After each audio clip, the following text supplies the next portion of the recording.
Hey, folks, Quilly18 here, and welcome to a Monday live stream that I am particularly excited for because I love action RPG games, which is a genre a lot of people think of as Diablo-like games. Action RPG is generally what we talk about when we talk about those things. I love Titan Quest. Titan Quest was set in, well, it starts in ancient Rome, then goes to ancient Egypt, then goes to ancient China. Babylon's in there too. And I feel like with the expansions we got Norse stuff. Anyway, Titan Quest was great for that. A little bit of an older game. Some of the quality of stuff feels a little bit more dated. Grim Dawn, same base mechanics, same engine, different setting, much stronger mechanics in very many ways. So Titan Quest 2, they announced been working on this for a while, and I've been very hyped because I would love that sort of ancient mythology setting, but with a more modern engine and some updated game mechanics and quality of life stuff. Will Titan Quest 2 be it? I don't know. I haven't played it yet. I will say this, when I opened the main menu and it was basically the same menu as the OG Titan Quest, I'm like, okay, I think the devs understood the assignment here, which is to still make this feel a lot like the OG Titan Quest. Now, this has only entered early access. They say they've got about 15 hours worth of content at this point. Not all the masteries, which is the class system in this game, are being put in there. So whether or not the early access experience is worthwhile is always a question mark with all early access games. And I tend to judge early access games on a series of criteria about whether or not this makes sense as a early access thing. You know, like if you're a small indie developer and you need some money now to keep the lights on, either you Kickstarter or you do the early access route of, well, we're gonna have to sell some of what we've got now just so that we can keep working on things. As the companies get bigger and bigger, early access feels considerably more questionable on the basis of, well, you've got investors, you've got, you know, a backlog of funds, you've got the ability to take out loans. Is this early access just a way to squeeze people for money early on? Yes or no? So I don't know where Titan Quest stands on this. THQ North is not the biggest of publishers. They're not tiny, but they're not the biggest. One of the things that I do give extra leeway for are for games where there's a lot of mechanics, so highly strategic or tactical games where they have a lot of mechanics. I do believe it might be better to get in front of an audience as early as possible to be able to address mechanical issues. You know, sort of like, well, we need way more testers than we can have as a QA kind of team to tell us what parts of the game are boring. And so for something like our ARPG, there's enough mechanics for that maybe. On the other hand, a lot of the real fun of our ARPGs is the depth of the gameplay, which we're not going to get here clearly. It's only about 15 hours worth of content. So we will see. Yeah, Lito says, oh, maybe this feels more like a tech demo in early access, and that may be the case. But we'll try to judge it on what is. One thing I will say, much cheaper. I think they're planning on releasing it. Well, I don't remember the USian price versus the Canuckian price, but the early access is about half the price of the full release, give or take. And so that's at least something. At least they're not selling it at full price during early access. So we'll see. Yeah, new Star Trekkers. I was just checking because I made a apologies there wasn't anything that went live yesterday because I was away. Or maybe there was something that went live yesterday. No, there wasn't. As Star Trekkers, I don't have one queued, but I think it just hasn't been uploaded. I will be investigating that after the stream to see where we're at about more videos, but I'm not sure. I went away for a couple of days to visit my parents, so a couple of things might be slightly a little bit behind. Anyway, that's it. We're going to start playing any second now. Extra news, Wednesday is going to be a sponsored stream for Frosthaven, which is something I'm really excited for. You guys know on the channel, I love Gloomhaven. I have the real life physical board game. I played through the entire campaign of the digital version of Gloomhaven. Frosthaven is basically by the same people, but a different campaign, different characters. I think some of the mechanics have been retweaked and stuff like that, but it's still the same core gameplay that I love. So we're going to be streaming that on Wednesday. Dungeon Crawl Storm Soup will be back. I just don't know when. Let's start. So you can see here I've made a character called Test that I made sure I could access the game and everything's there. So we're going to make our first real character. This is effectively going to be blind playthrough. Masculine, feminine. Do we make Petra? I think we got to make Petra, right? Also, you'll have to let me know if the music is too loud. It feels a little loud to me. We'll adjust the volume after the opening cutscene. Yeah, everyone's yay for Petra. I mean, already, like, the visuals, again, it just feels like the characters from Titan Quest 1, but obviously with more than 3 polygons this time, which is nice. Let's just take the default character over here in the top left corner. And then we will name you as Petra. We'll play on normal difficulty. I'm not worried about turning on solo self-down mode.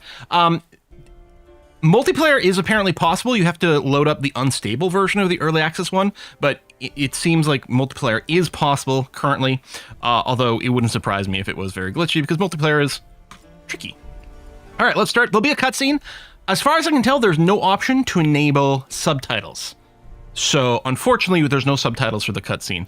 And to me, it wasn't the easiest to understand what was going on, but we'll let it play out. It's not very long.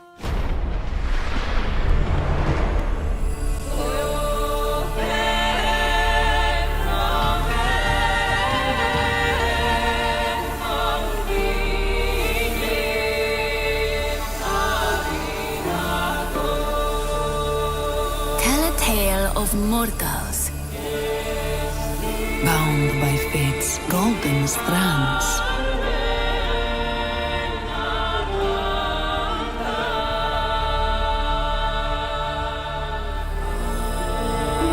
It's very pretty. Tell of their laughter, their struggles, their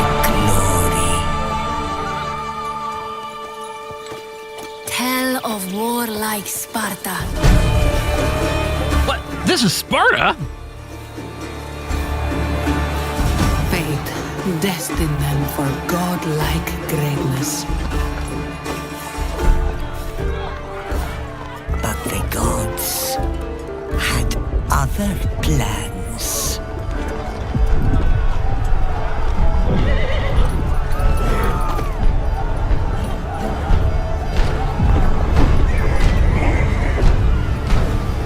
You're right, the statue should be painted. Or maybe that's pre-paint. They just put it up, they haven't gotten around to it yet. Their ambition. These guys are having some serious heartburn.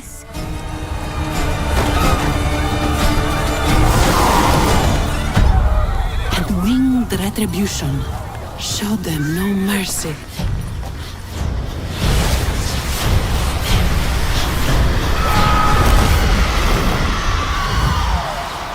Staining their strands with darkness.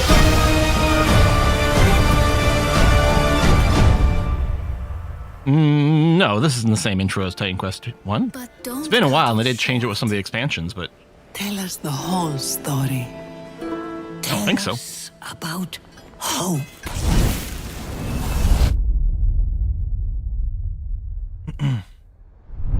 I don't think the town we were in there was supposed to be Sparta. I think the soldiers were Spartan. I feel like they were marching in somewhere else. In fact, some of what I saw in the cutscene looked very much like what they had Delphi look like in Titan Quest 1. 22 years later!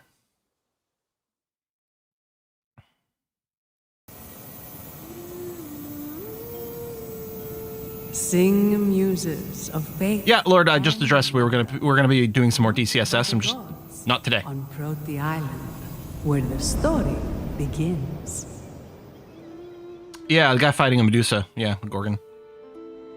Okay, and then right away, like the UI is like, yep, that's definitely Titan Quest, but everything looks substantially more beautiful. So this is as far as I got when I loaded up. So we'll see. Okay, no mouse wheel zoom. I did turn on the option to have the numbers on the health and mana orbs up all the time because I like that, but otherwise I've left it untouched. We'll probably do some tweaks with like having health bars and maybe nameplates over things heads, but I'm not going to do that right now. So currently we've got our, I guess left click is just move. That's interesting for an ARPG to accept. The common thing that most people do who play a lot of action RPGs is make sure your left click is only bound to movement. To me, this looked like it's what's set by default. We got a right click on our primary attack over here. Lovely. And we've got a spacebar for a dodge. Hey, we get an evasion mechanic. Character feels like it's a little floaty in the walk, but you know, that could be adjusted pretty easily in early access kind of stuff. Nice little camp, like the fire. Very pretty. Press space to dodge. Yep, I just talked about that game. Ooh, let's go and bust some pots. Nothing in the door. All right, I guess I'm just walking. Like the little wind effect there. Love these views. It's one of the things you can't get as much in games where the maps are procedurally generated. You don't get like great sort of set piece map stuff to look at like that. All right, so we're gonna just shoot some lower. Oh, that's probably a dodge thing. D and F for the potions. I did take a lot of health damage there, not blocking that. Grip tongue a dagger. Okay, let's take a look at our inventory now. Oh, it auto-equipped it to my secondary attack. Nice, okay. Dual wielding right out of the box. A straight sword, a grip tongue dagger. We're wearing a linen corselet. And we got some medium greaves. 12 armor, but it's split between strike and pierce. That's interesting. I wonder what those mechanics are going to work. And my swords are, it's 8 damage is split between strike and pierce. And the dagger is 8 damage. It's all pierce damage.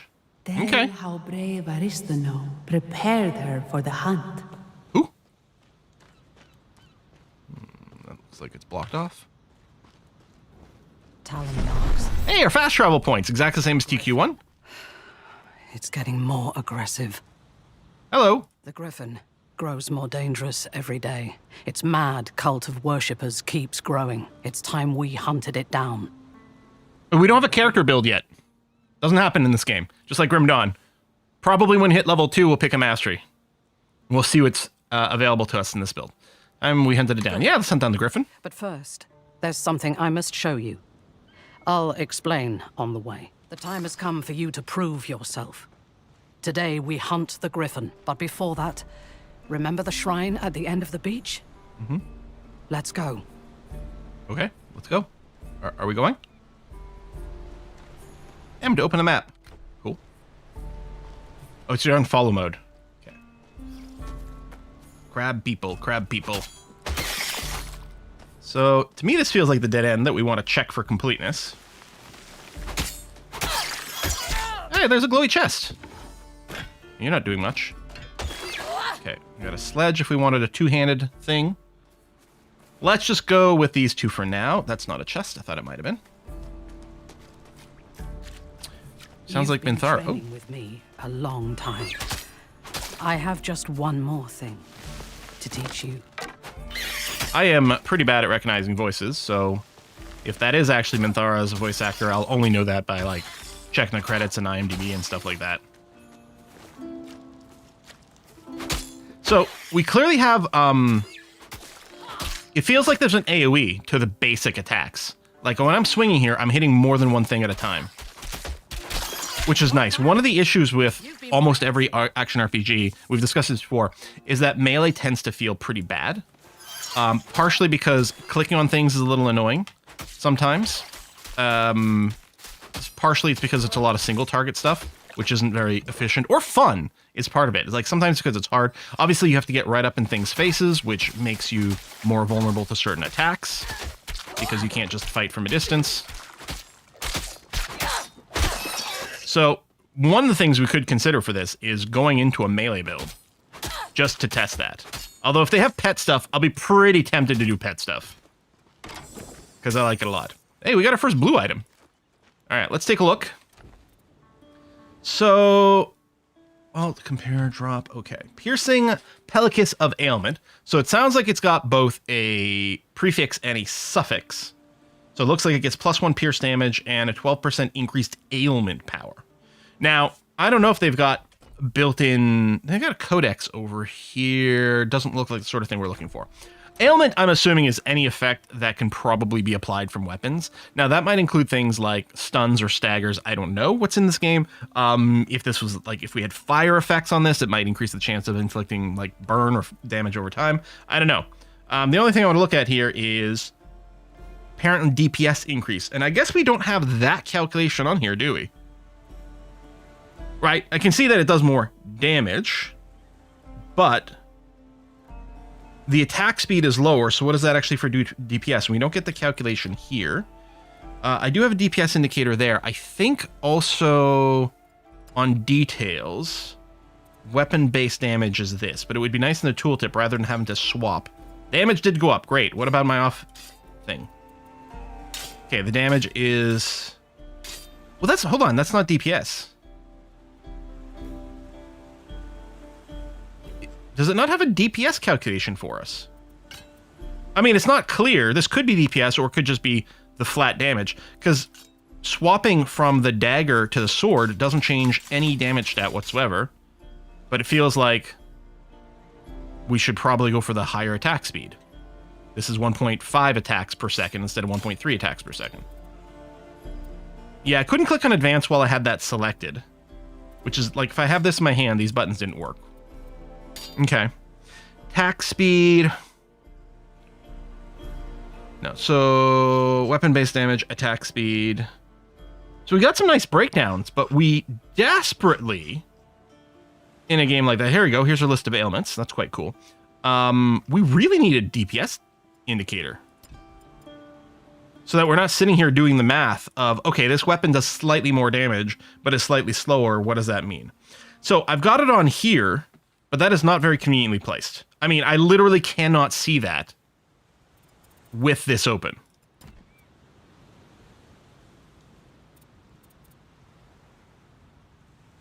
So that's strange.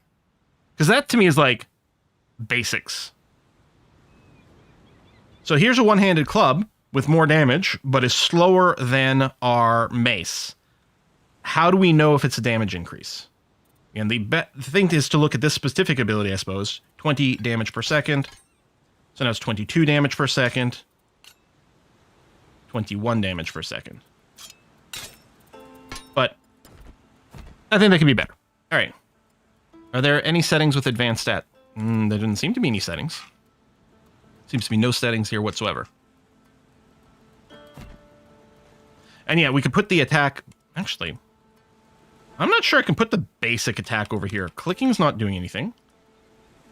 So clicking here, I can change some things.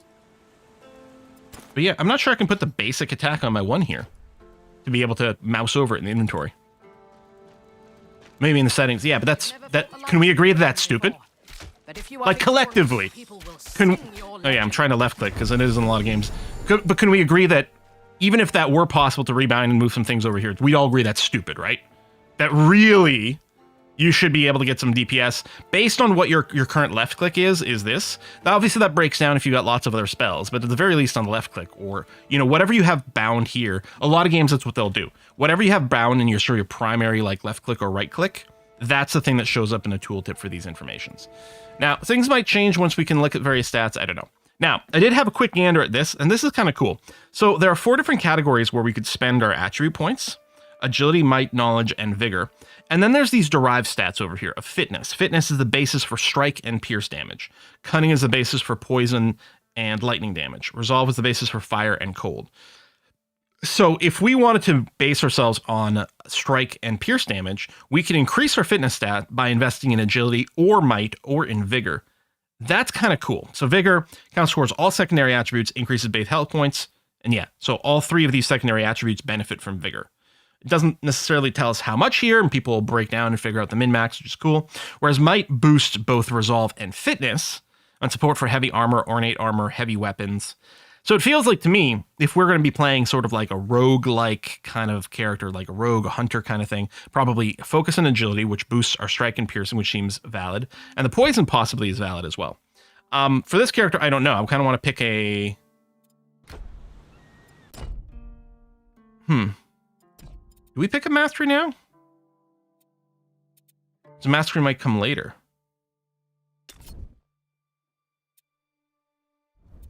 Because presumably I just have the core mastery now and haven't picked the sub thing.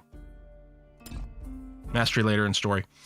So that's a little weird because I don't know where to invest. Tell you what then, I'm just going to put 2 points in vigor.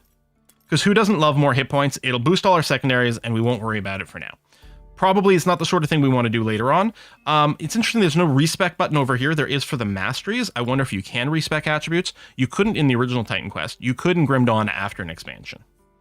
So it looks like I can level up, say, my regular attack here. I guess there is a respec mode. So I'll tell you what. Let me just put 2 more points into our base attack here. Available modifier. Oh, you slot them in. Okay, hold on. So I've got some modifier slots. Projectiles, enhanced ailments, vitality drain, hamstring. Fire, projectiles, and cone. Probably I'd want to equip a bow for that. Although we can play around with a bow for a little bit. Like, let's say I put... Oh, that uses 2. Okay, as I say, some of these I could click twice. So I do that, so now I have volley on just my primary attack. And I've spent both those points. Okay, that's quite interesting. So let's throw a bow in here now. I don't know that it acknowledges the volley thing.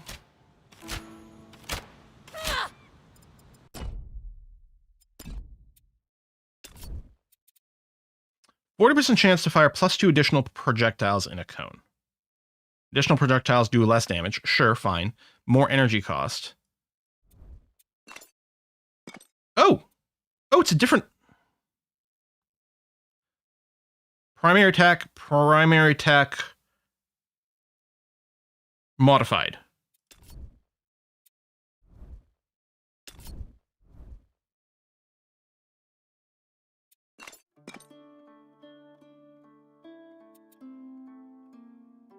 Oh, I have 2 different primary attacks.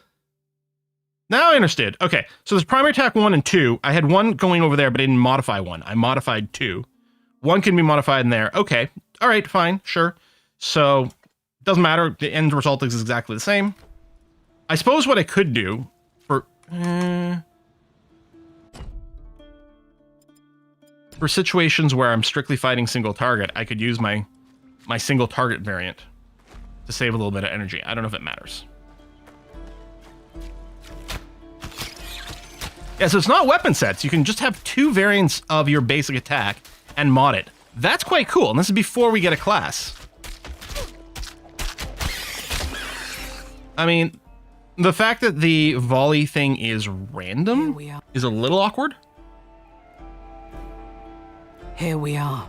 Okay. The heroes of old received the gods' gifts at this shrine. Yeah, just say +1 energy. You'll need its blessing to stand against the Gryphon. 6 instead of 5. Are you opening the door? I can help. 40% chance to get extra projectiles. I'd almost like the number of projectiles to be fixed so I could predict it, but then you could scale up the damage or something. Careful. But I'm not saying this is wrong. I protect their shrines, even beyond the grave.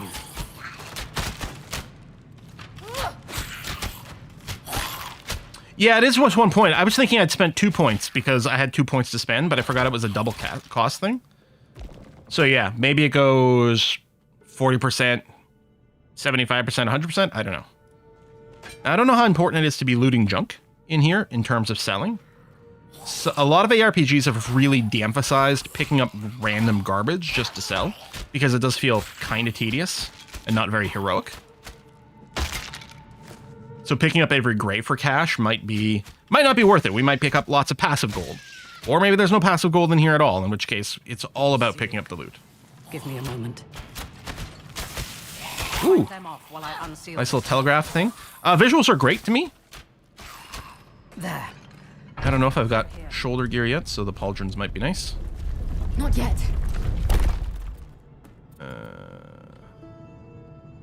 Nope, they're worse. Apparently I'd already picked up level 2 pauldrons.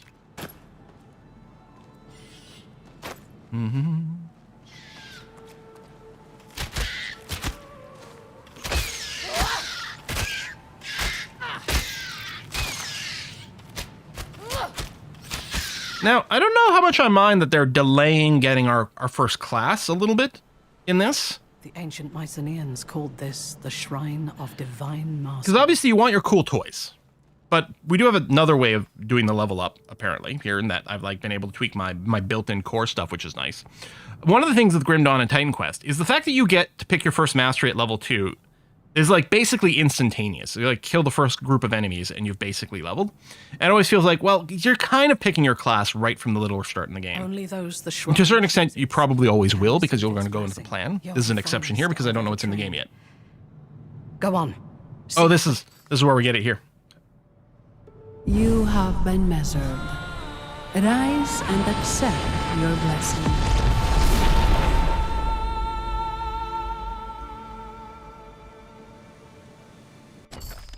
Yay! All right, so we got 3 to pick from. Earth, Rogue, Storm, and Warfare. Well, Hopefully we can take a proper peek at these before locking in. Let's preview Earth. You know, been an Earthbender here.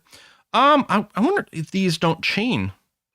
So it looks like we still have the spend points in a mastery kind of thing, and then get enough of them, you unlock a tier of abilities that you presumably invest in. Fisher. Split the ground in front of you. Deal 20 strike damage in an 8 meter line. Saves 2 seconds and slows. Consumes full overwhelm 50% more damage. I mean, you know, a big line attack, very, very useful usually in action RPGs. This is quite good. Oh, you invest in both separately. That's really neat. Rolling magma. Fire a large ball of magma that explodes in contact with enemies or obstacles. I should test this at some point. I've always felt like spells like this feel awkward to me in the way that I play. I really like the instant sort of mash of the Fisher. Sometimes these rollings, we'll have to see how fast it is and how it feels. Grand Magic. So, okay, these must be, I'm guessing there's sort of actives versus passives based on different things. Historically in TQ and things like that, they've been mixed together in like a similar sort of chain. So there's just more spell damage, more maximum energy, and more maximum energy. Okay. More fire damage, ailment chance. I mean, I do like setting things on fire. That sounds like a lot of fun. Let's look at the Rouge here and see what they have in store for us. Lethal Strike, 200% weapon damage, single target, consumes flow to deal more damage. If skill consumes flow or target is killed, the cooldown is refreshed. It's a 5-second cooldown for big burst damage. A trick shot with no cooldown, throws a hidden blade. Okay, a bit of a ranged attack. And what are our low tier passives here? Increased damage. Okay.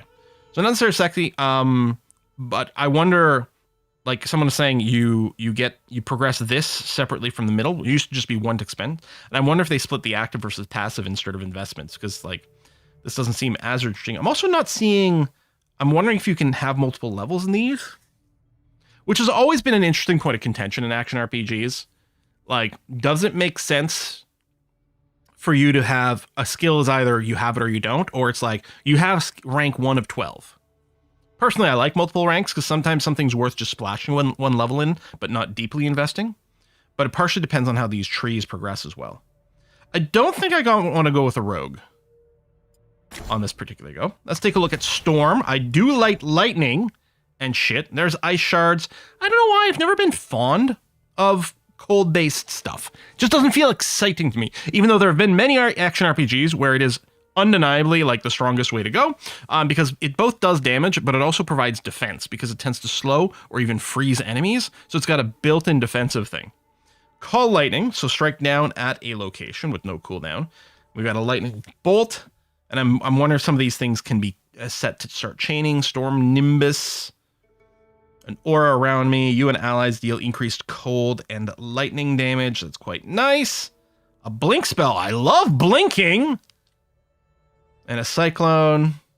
Okay, maybe. I don't know. Lightning shit is awesome. And so I might want to do that.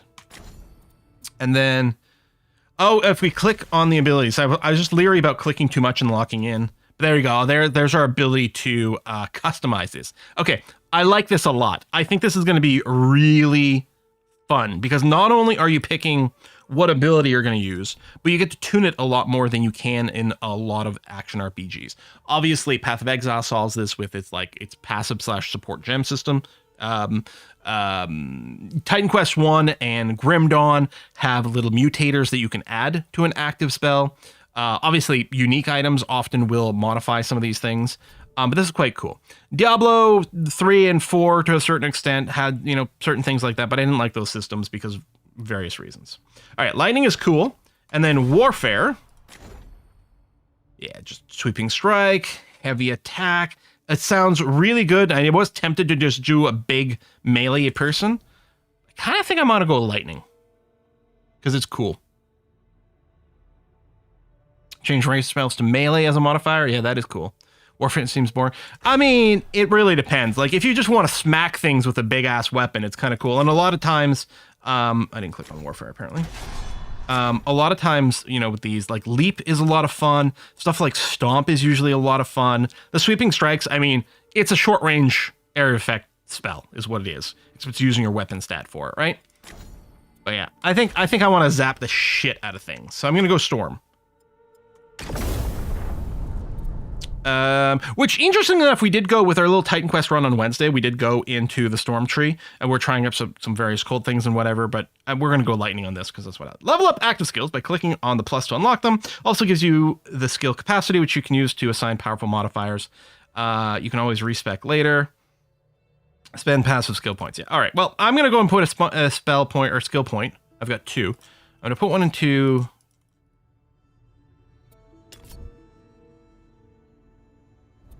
Do I not have the rank here?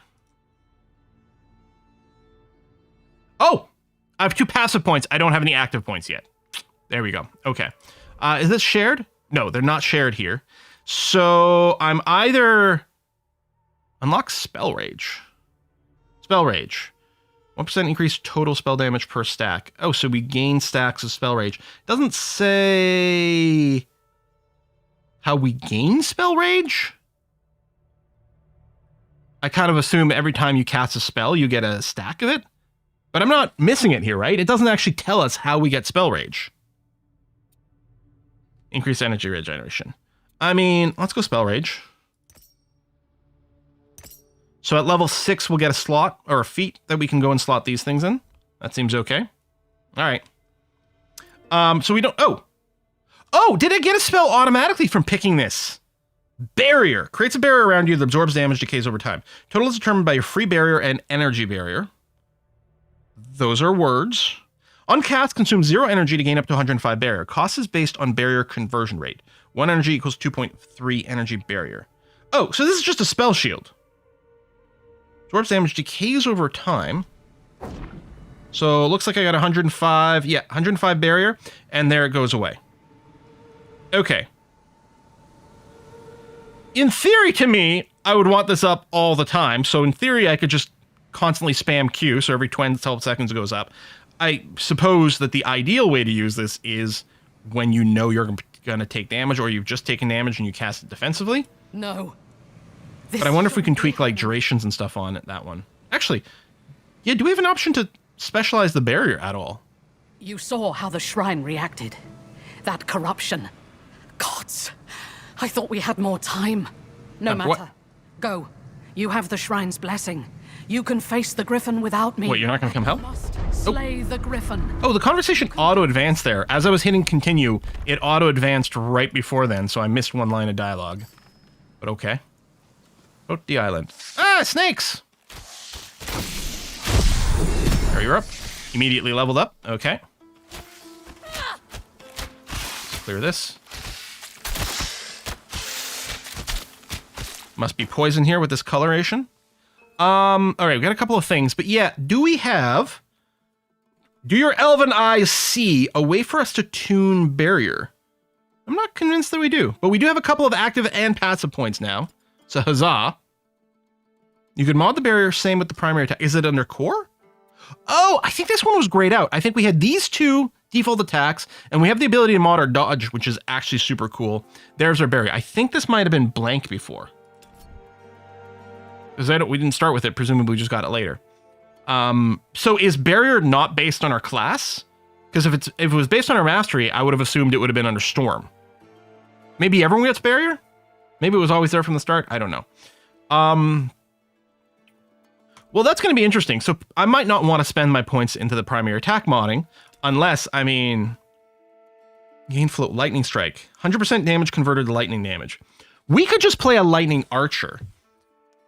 We could even be like, I'm not going to use lightning as a primary spell. I'm just going to zap shit with my bow instead. Already we're seeing some nice divergence available. Guard, increase global barrier decay rate. So it'll fade away almost instantly. 100% increase global free barrier. On-use barrier decays paused for 2 seconds.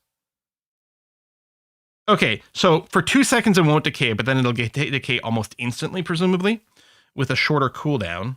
Okay. Preparation. With a cast time. So you get more barrier and it decreases slower, incompatible with guard. That makes sense. Reflect guard. Okay, this is so fucking cool. Already, like, this has got so much potential. Oh, I bet you ailment cleanse is amazing. You know what? I'm going to grab ailment cleanse. so that if we've got a damage over time or some sort of debuff on us and we use the shield, it'll clear this out. I bet you the heal will also be nice. I don't know where I'm going to spend the rest. Anyway, I'm tempted. Lightning Strike. There you go. I might put more ranks into this. I might get rid of Volley and only use Lightning Strike. I don't know. But all... Okay, so whenever it triggers, it turns all damage to lightning damage. But it only has a 15% chance at 1 rank to trigger on first enemy hit. It gives us increased energy cost too. But in theory, if we combo that with... I'm betting this doesn't count as lightning, as spell damage. Once we get the Nimbus, it'll probably help. I don't know. We're going to go and get Call Lightning Go because I want to play with... Oh!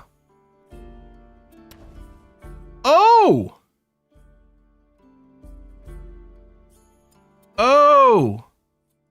Oh! The active points are shared. I was excited because I thought I had 2 active Storm, 2 passive Storm, and 2 active Core. I mean, it's fine now, but that was not obvious before, especially since this passive goes away. It really made it look like Storm has its points and Core had its points. So I can't put the point into Call Lightning right now. So be it. I'll just keep putting more into that. But at least we have a chance now of doing lightning with my right click.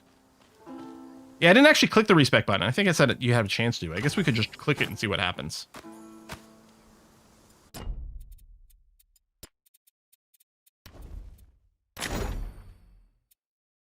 Okay, it just costs a little bit of money to respec, which is fine. Theoretically, I could rip all the points out of this. Yeah, hold on. Okay, well, I can't quite because I don't have quite enough money for it. Give me 2 seconds. Not yet. And then we'll try full just Call Lightning. Although part of me is right away is like, hold on, maybe we should go and try full 3 pips into the Lightning Bow. Oh, hello.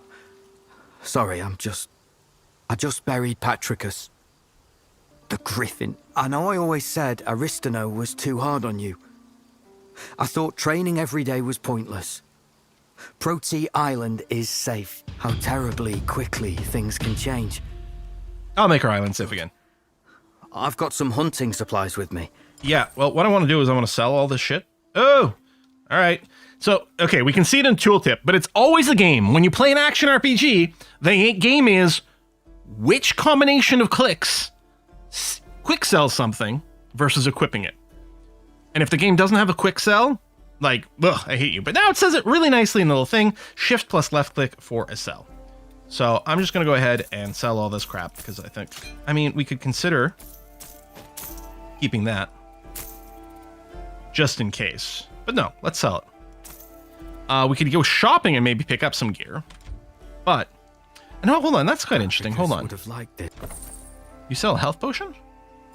Oh, okay. So they're doing sort of in between Grim Dawn and Path of Exile. So Grim Dawn, like Titan Quest and like many other games, used to have potions in your inventory. In Grim Dawn, they changed it. Instead of having potions, you just have 2 buttons. Here, it's the same thing, D and F. On its cooldown, I just hit D whenever it's not on cooldown and drink. Oh no, looks like there's charges. So they're doing a little Last Epoch where you actually have charges, gain charges by dealing damage. Okay, it's a little Path of Exile, a little Last Epoch, but you actually can replace your health potion with presumably a higher rank one with traits. Again, I suspect Path of Exile, and that's great. That's great. Oh, this is the potion meter around there. Oh, how lovely. So it looks like maybe I've got a cap of 3 potions just because of these little ticks currently, but maybe only 1 mana potion because I only see the 1. I don't know if the potion itself determines that or some other piece of gear. Okay, that's cool. That's fine. I don't mind that. Okay, let's do the full respec.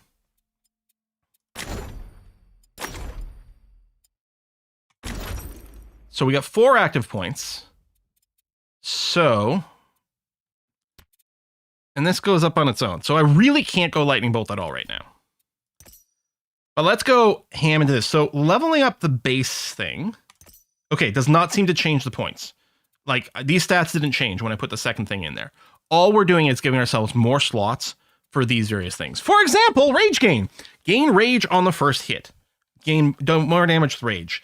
And I might put the points back in there. Let's do lightning rage as our vibe. In fact, let's go ahead and get 3 pips of rage gain. Whatever that does, we'll figure out how it feels.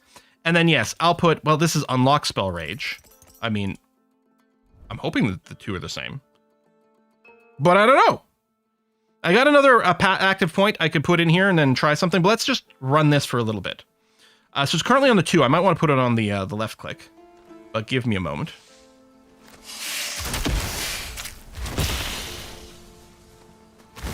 I need more energy. Need more energy. Yeah, that's going. So there's our rage meter there. So it looks like 10 is the cap. Not enough I energy. might have moved away from whatever said that. If I put you on the right click, and I suspect the answer to this is no, but I was just wondering if it might just use my default attack when I run out of mana. I mean, I want to go across that bridge. It's not obvious which way here is the correct way, because you always want to go the incorrect way first to find all the side stuff. Hope I didn't accidentally go the correct way. I think whoever was calling for help, I think we must have left them behind. It must have been over here. It did feel like it was getting a little louder there, but I wasn't entirely sure. So we'll just try again. Okay, we didn't have a helmet on yet, so let's get our noggin protected. Not yet. More energy. Well, what are you waiting for? Oh, Pick me up. was this person a lich? Yes, I'm stuck in this jar. No, you can't open it. But you can take me to the Shrine of Hermes in the cave southwest of here, so that craven card can fix this. All right, well, that answers my question. If even on the left click, it doesn't default to a melee attack. No, it looked like I could go in there. Now, the only thing with this attack is I've got to lead it a little bit to land the hits. Probably what I should have done is put the passives. And do I still have a passive left? I can't remember if I spent it all. No. I wonder if I should have put it into the energy regen first. But we do have a potion. I need to wait. Oh, right. Q is not my quest thing. Where was it? Repository. A strange jar. Okay, repository is inventory that it's not your real inventory. So quest items don't take up your regular inventory space. I like that.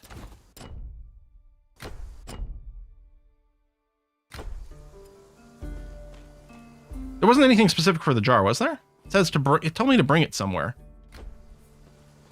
There's a little arrow over there. I didn't.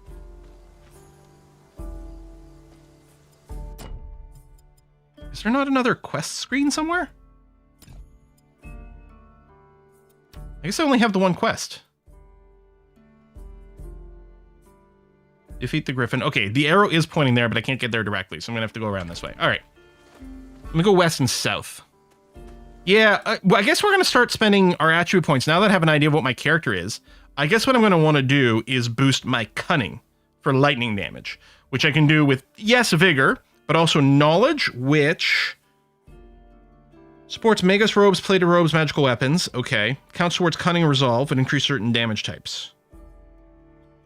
So does the knowledge by itself only act for like a requirement for my gear?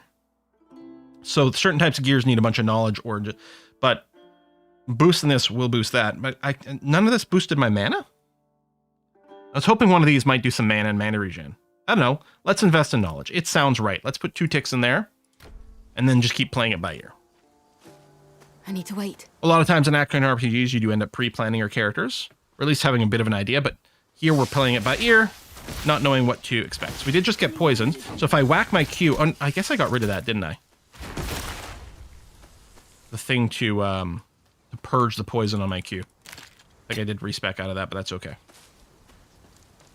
Vigor will give you HP. No, I want mana. If I said HP, that was an accident. I was wondering about mana or energy and energy regeneration. You know, like a lot of games, intelligence might give you both those. Ah, this is the cave. Hope you're a better fighter than the last guy. Hello, head in the jar. Ooh, volcanic cudgel. Well, I don't think we're using that. Presumably we're going to be out on the lookout for a weapon that's like a staff or a wand or something that boosts my spell damage. That is presumably what we're looking for. I do quite like a lot of times when you do play like physical damage builds, it does feel good to feel that it like scales based on your weapon in a way that like feels right. It's like, yeah, I got a bigger weapon, now my smashy attacks hit harder. A reward now. Fine. Now get out of here. Just before the cave. Oh well, if we missed a chest, who gives a shit? Oh, stop giving me weapons that are not exciting to me at all. Let me out of this jar so I can rip your throat out! Please? Hermes! Hermes!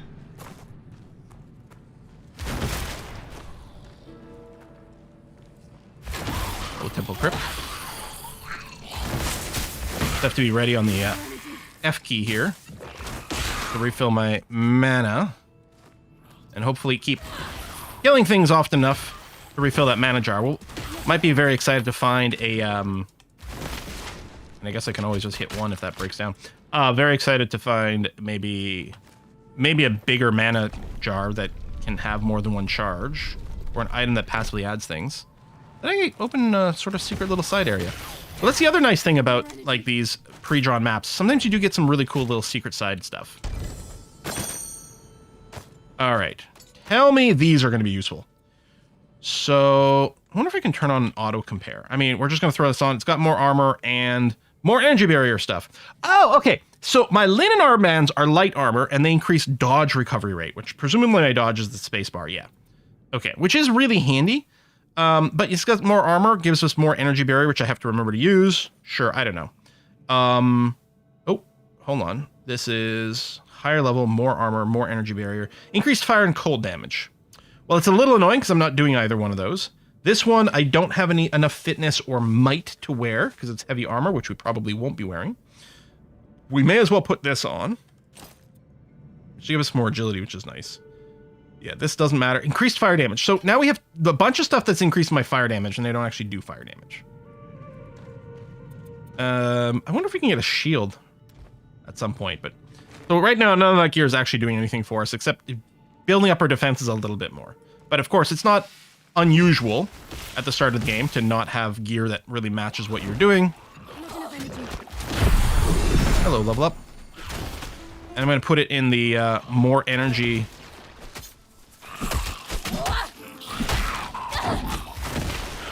we're just barely not killing these archers. Okay. Yeah, the raid stuff was fun, but I suspect that the things that increase your energy regeneration and stuff like that, so now I'm like, hang on, I'm going to respec away 2 of those points, and I'm going to put them in here instead, which is going to open up a slot, and gain 2.5% of reserved energy as energy range rate. That'll be nice if we have a bunch of buffs that are reserving stuff. Just more flat energy. Unlocks Ether Shield. While about 50% energy, 10% of damage taken is absorbed by energy. That's cool. Who doesn't love spell shields? But I'm just going to go for energy regen right now. And I was going to say, this is the sort of thing that's often really useful early on with your little baby character. And often you're going to be picking up energy regeneration or some other mechanic to restore energy that's going to be... that's going to make this less useful later on. But for now, it's going to be good. Now, we could put extra ranks in here, which will probably also increase, yeah, energy cost. Although it's nice. I don't like the delayed impact. If anything, I want it to go faster. Repeats 1 time, 1 second, thunderstorm. When directly used, enemies in a 3-meter radius around the target location, 20% chance to be hit by lightning strike. Oh, so this sort of chains my lightning strike. I like that.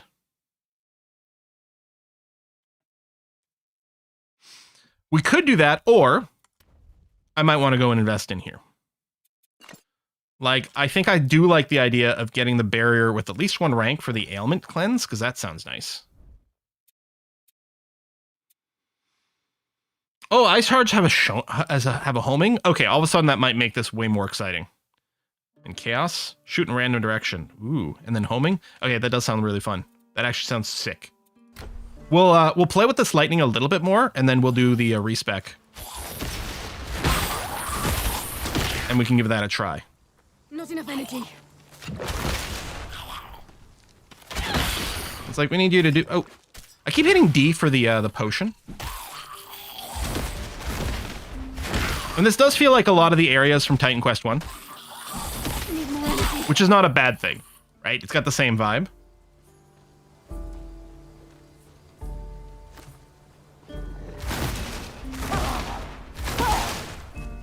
And the energy regen...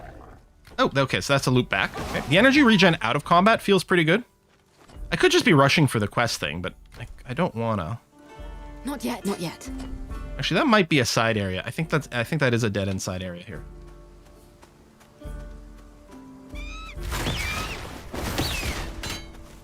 Proti, long axe. I'll loot over here. Meh. I need to wait. Yeah, focus on lightning or cold is certainly what we will be doing. But right now, I've dropped points on a couple lightning things, but we literally have no gear or anything that supports lightning. Not enough energy. In fact, in my head, it's like, well, if we found something that boosted my cold, I'd be like, well, we're gonna level with cold for now. Not yet. I think that cleared the debuff. Fire. Okay, so are we gonna find seriously another fire boosting weapon? Well, no, this is just melees for fire damage, or might be range. It's not particularly clear to me. What % global damage mitigation penetration? Oh, interesting. Ah, it is a fire range attack, which honestly might be quite good because we have. I think one of the things that was boosting fire might have been our weapon, but we have at least one other thing boosting fire damage. In any case, it's going to be handier than going up and trying to whack people with a cudgel. The Gryphon! Oh, well, I guess we accidentally picked the right way to go, but we'll just do that then. No! The village! Oh, things have grayed out. It's okay, we'll just fight in the shade. You're not a moment early. Where's the rest to know? The Gryphon's cult is attacking. Oh, they want gold again. Zeus help us. We've nothing left for them to take. Right next to the fruit cart is something you missed. How far back? I mean, it's okay Wait. to not clear everything. Where's the fruit cart? Meh. Not yet. Check the movement options. I know there's a few different ones, like there's a WASD movement option. I don't give a shit about that. I was never interested in that.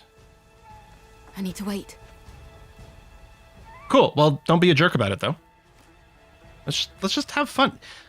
I can go, if you want, I can go and make sure I check every single pixel in the game. I'm slow enough already. How about we try to move forward and do the important thing, which is level up our characters and try the different game mechanics. Mercy! Need more energy. While also watching chat on occasion. You know, it's hard. Not enough energy.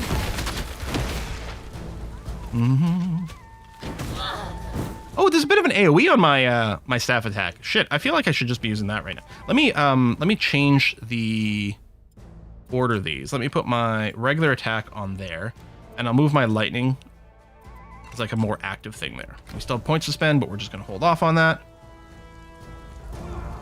Go back to your Gryphon, thieves! Yeah, okay, it's not... for some reason, I thought it was a little closer to one-shotting. It's very awkward. We need just a tiny scooch more. I just need one item that gives me, like, 5% more lightning damage.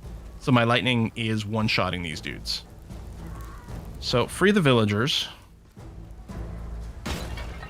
Kill some pots. Oh, hello. Grab this. Oh, I can't activate this yet. I guess we have to finish clearing the town. Not yet. And the shop over here, but I'm betting I can't. No loot in that one. Anything in the house? No? Okay. Before I go... Okay, I'm thinking I can't progress until I've cleared all the villagers.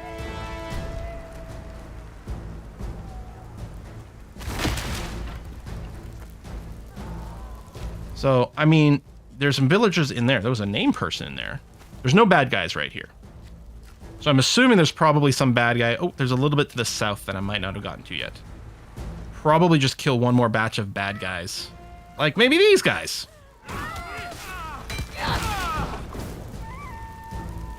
Hello. God's curse. That looks like everyone. Meet me in the center of the village. Meet you in the center of the village. Will do. This is the third time in as many months. We have to put a stop to it. The Gryphon's leading them. We have to... Well, look who's grown a spine. Which one of you is responsible for this pathetic attempt at resistance? So, I guess with the continue options and the end conversation options, it auto-progresses. But if there's only a single option, but it's something more notable, it doesn't. That's tricky to me, because by default, I'm going to try to click here to advance the conversation, but we've already missed one step because of exactly that. So the game's training you that you have to click, but also it's training you that you shouldn't click. This is far from the only game that does this sort of thing with dialogue progression, and it's very annoying. You like playing the hero, do you? Then fight me. My master will enjoy using your corpse as a plaything. Not another attack? I'll protect the villagers. You take care of the cultists. I need more energy.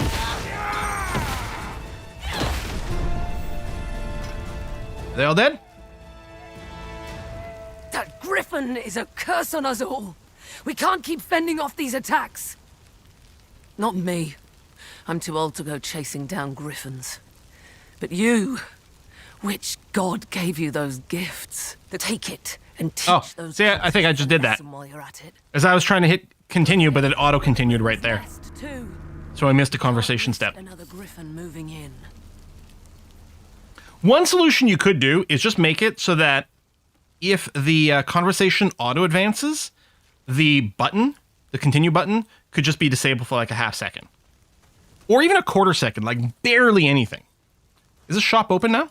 Gryphon Count took my... Hello. So I'm not going to worry about probably any of this stuff right now. I mean, that's a great weapon, but we're not using this sort of thing. Increases fire and cold. I mean, I guess I could hold on to it in case I do flip over to the cold attacks.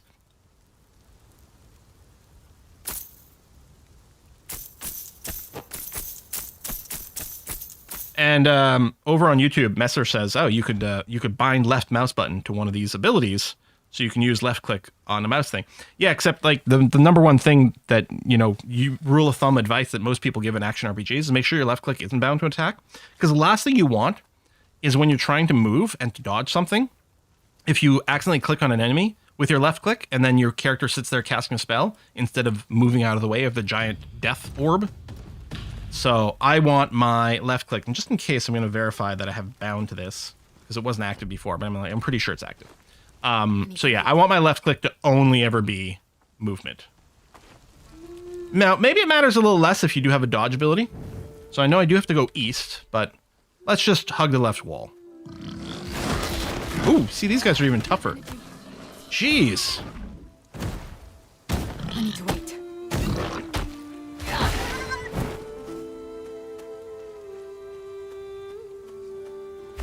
I probably should have just... even if we went storm, we could have been like, all right, well, for now, I could be investing all of my ranks into just the attack. And we could still do that right now. I mean, I've got a couple of actives ready. Hey, Quill, pay attention. There's a new subscriber. Would any of these add extra damage? There's repetition. I mean, we could do that. But it's not helping to solve the problem of we're not one-shotting, which is this.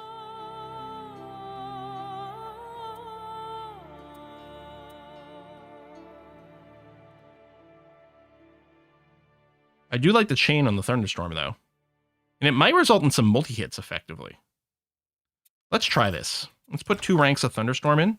And by 2, I mean 1. Oh! Level 4 didn't give us an extra slot. Okay. That's another really fun balancing mechanic. They can choose how many slots you're getting at various things. And we do have a maximum number of these can be slotted in as well. So we only have a 20% chance to chain to another thing.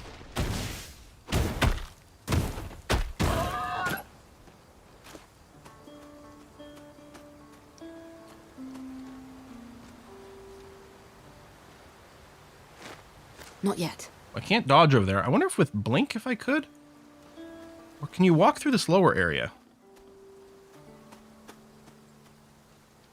Oh, okay, that is walkable. I need to wait.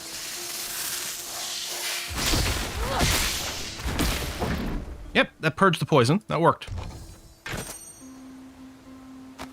Greaves. Well, we'll throw that on. Drain adds lifesteal, and the levels add damage.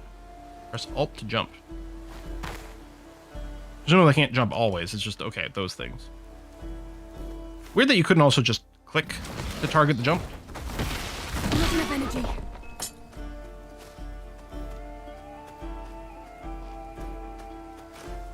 Not yet.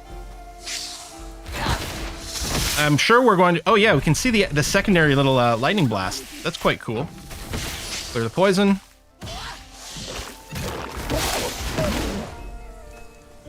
Right now, we're just wearing whatever comes up. But we're going to be very stat limited. If we're not investing in might, we're not going to be able to wear any heavy armor pretty soon.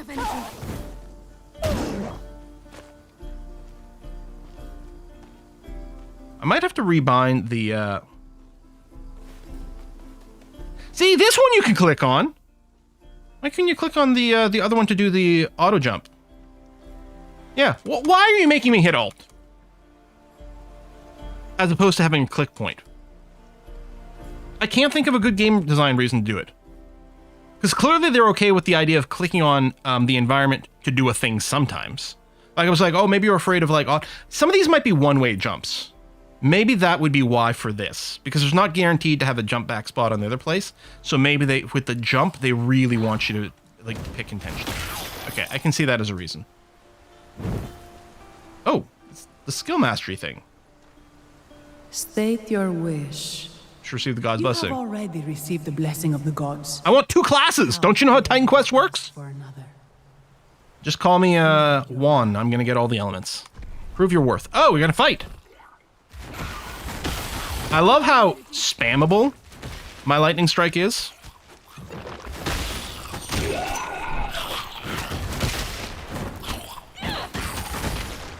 You have been measured.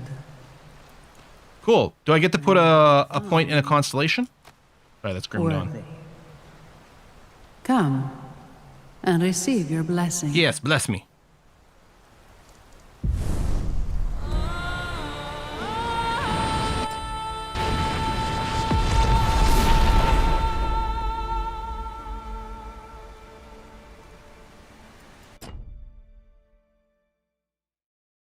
Did it just give me attribute points?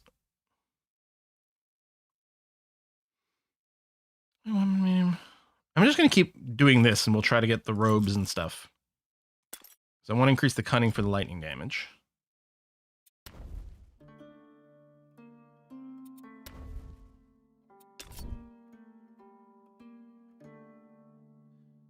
Oh, it does deal extra damage. Okay. I mean, the thunderstorm might still be worthwhile. But that does actually add 6 drain damage, including the enemy losing energy, which may or may not matter. So on our auto attack, we can have it generate flow. And then we can use this consume flow. And we get all of a sudden a little bit of a 1-2 combo. Right, delayed impact is more damage, but slower. On use, gain 1 overload. 10% more damage, 10% more cast speed. 10% less energy cost. Wait, what? Take 1% maximum health per stack as combined fire and lightning damage per second. Cleanse 1 stack for every 15 energy spent on non-fire, non-lightning skills. Oh! So as I spam this spell, for example, call lightning, I would start to probably get all like sparky, which would mean I would do more damage, cast faster, and cast cheaper. But I would start taking damage. I want to play with overload. Let's put a couple of those. I could de-slot something as well. Like, let's say I've just put 2 of those in there. Maybe I don't need the rage gain anymore.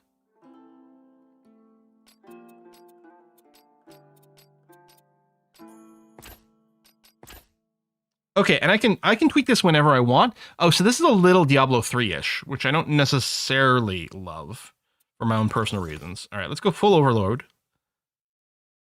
I don't know, a couple of rage. So I won't have the thunderstorm chain anymore.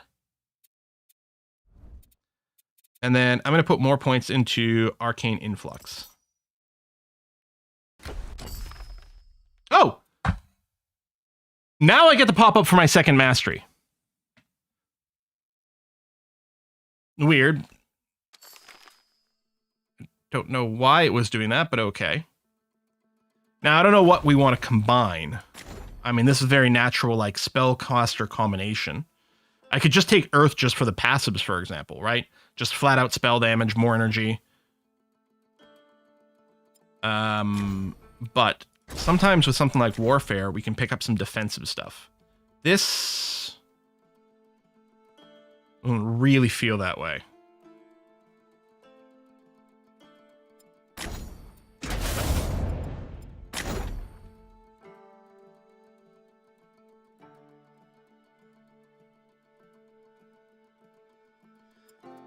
I think I'll build as a straight up caster with Earth. And so yes, we got more passive and active points. I guess it didn't finish up our level from the shrine until we'd spent our other points maybe. So yeah, I could invest a little bit into these. But I can also just keep dumping into here. Like I might want to get to level 8 in arcane influx just so I can slot in a second thing. Like energy here, which seems like a half decent idea. I don't know if I have to slot more in here, although I could, if I did.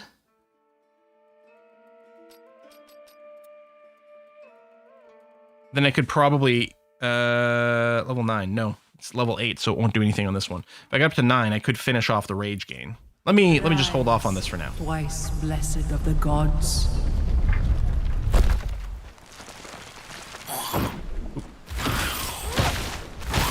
Where's my overload? Oh, over here. All right.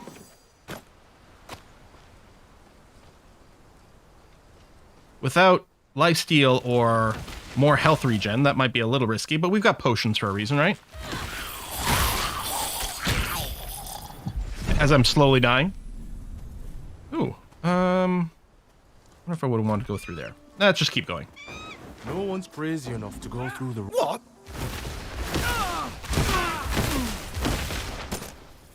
So, yeah, look at this burn. Now, the problem is, I wonder if the primary attack would count. Because it say I can reset it by casting a non-lightning, non-fire spell.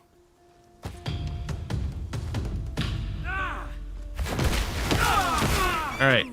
Nope, right-click doesn't do it. So, I don't think we've generated a winning combo over here. Now, I do hate the Diablo 3, you can respec anytime you want thing. I think it cheapens the idea of a character build. I think it's awful and stupid and sucky.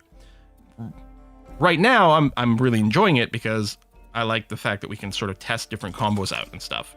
But like, if you're constantly tweaking this based on what you're fighting at one point, you're not really investing in a character build because you can make adjustments here. It's a little different because we did have to invest in the Call Lightning itself. So like the rune system Diablo 3, I never enjoyed because I never felt invested in my character. Any game that advertises like, oh, it's so flexible and you can change whenever you want, I usually don't like it. Okay, the chain here is kind of fun. Because yeah, I feel like it devalues the work of character building. And the uniqueness between different characters in certain ways too. Like, Elder Scrolls Online just recently introduced... I might not be going the right way, I don't care. I'm just moving. Elder Scrolls Online relatively introduced the ability to pick a skill line from any other class in the game. And it did exactly what I thought would happen. Now, things may have changed because they've been, you know, working on balance and stuff. But, like, immediately of, like, the top tier, like, raiders and PvPers and stuff like that, everyone ended up with, like, the exact same skill. I mean, they still had a little bit of class-specific stuff, but mostly they were just using the wild card skill that they just chose, and everyone was like the same sort of thing. Are you T-posing or no? I think you were like worshipping or shouting. It did look very T-posy. I'm definitely gonna have to respec the hotkeys, because using both 1 and Q is a very awkward place to keep your fingers. 1 for the attack, Q for the emergency buttons. I mean, it's clear. It's QWER and then 1 on top. And maybe what I should do is less about retweaking the keys and more, well, let's see. If I was using this like a regular ARPG, I would have my abilities on Q and W. And maybe I should just do that. 1 through 4 might be better for emergency buttons or pet summoning stuff. Although I wonder if, I guess we could take a look. No, I don't see a big golemy guy over here. I hope they have pets. Because yeah, both Earth and Storm in TQ1 have summons. Oh, right. Changing the keybinds. That goes there. Multi-hit and repetition looks juicy. Yeah, I bet you could do some really fun chain stuff. Oh, ladder. I need to wait.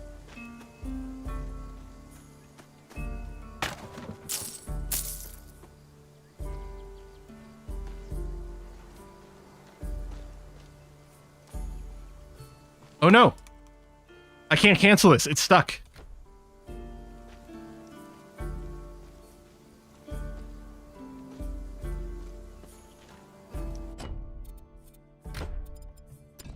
Let's change to WASD for a second.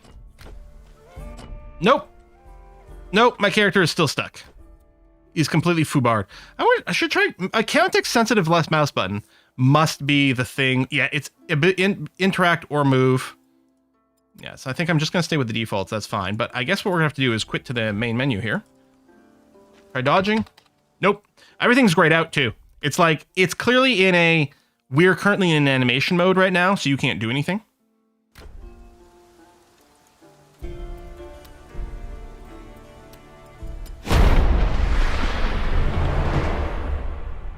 Side effect of the key rebind. Only seen this bug when people rebind, but I didn't do any key rebinds in mine. So you have not only seen it on key rebinds because I did not do a key rebind this game. Not yet. So it can clearly happen in other situations. Well, annoyingly, we didn't unlock a respawn spot any closer. I need to wait. So those were the jumps there. I need to wait.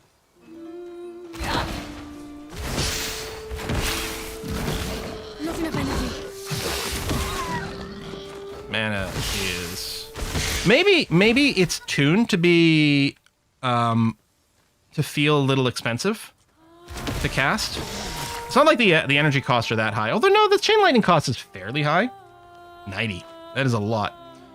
You know, maybe it's meant to feel like the spells are only a sometimes food.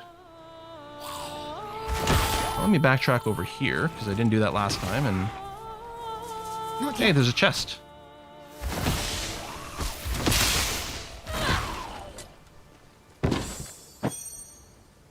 Good things on W and E. That's not a rebind. Oh, I moved where the spells were, but I don't think that would be anything. And I'm realizing that that part didn't save. So I want you there. The W stayed. The Q didn't.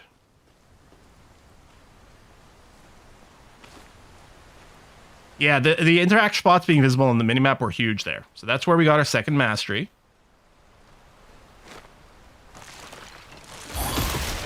Oh, this loot box respawned, although nothing exciting in there. Presumably. I wonder if there's any loot filter customization here. There haven't been that many item drops so far. Now, sometimes it can change, right? Sometimes action RPGs will start off with not that many item drops, but then do turn into loot pinatas. Not enough energy. But if the amount of items that drop in this game are always a little bit lower, then maybe we don't need more loot filtering. It might be the sort of thing like in Titan Quest 1 where there's hotkeys to choose the filter, which is actually kind of an annoying way and maybe the worst way of doing it. Interesting. Loot plate interactability. Period. Visibility Y. Loot tooltip visibility, comma.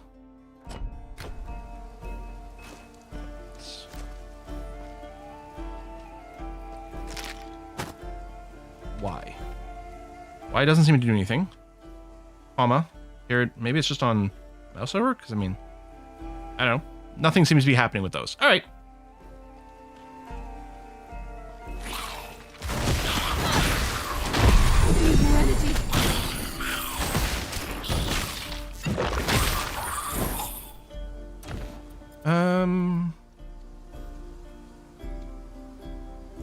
Well, that's straight up better. Light armor with more thing and energy regen. Hey, hey. So more armor. I'm not doing fire or cold. So yeah, well, I am doing a little bit of fire damage, but not much. This. Is there a secret way to open this? Aha! Okay. Love the little environmental puzzle.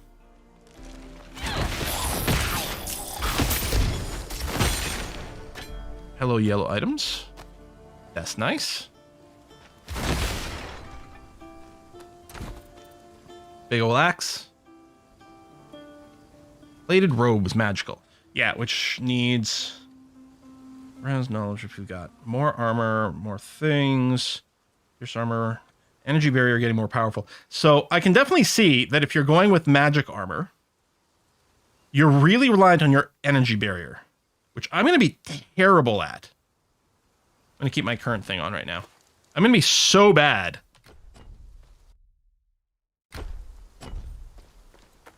Interesting. Is this reconnecting to an area I've already been?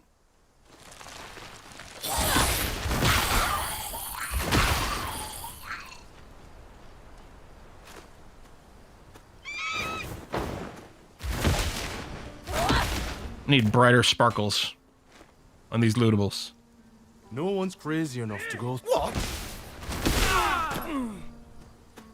Second yellow item. So we got some heavy armor here, which I don't have the fitness / might to wear.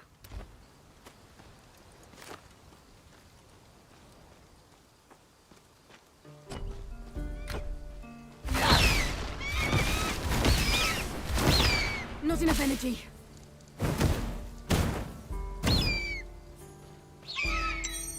Ember Ring of Death. All right, fun name.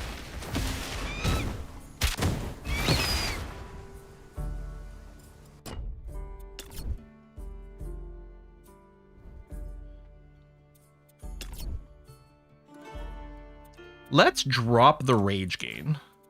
And let's play with repetition.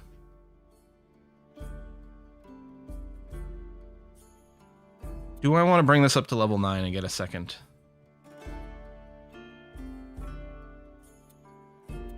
What's interesting is I could do this and put a second repetition in there.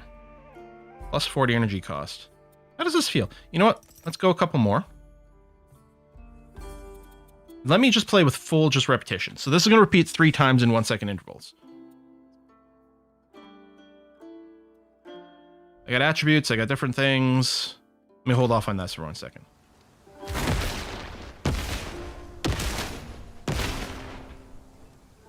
Interesting. Let's just see how it feels. I mean, this is going to be the issue, right? Because things can move out. It's fine if they're already engaged in melee with me. I suspect it's really strong, but for the leveling vibe, right? Which is this just sort of shoot and move and things are moving around. Like, ooh, is that really going to do good things for us? My instinct is that as a leveling tool right now, it might feel bad. I bet you it's great. First of all, it's probably great at higher ranks. It's probably great at killing bosses too. But I think it's the wrong vibe here, whereas Thunderstorm is really good for what we're doing currently at the moment.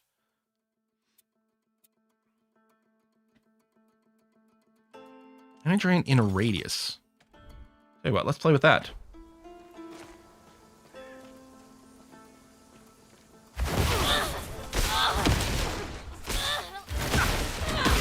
Not enough energy.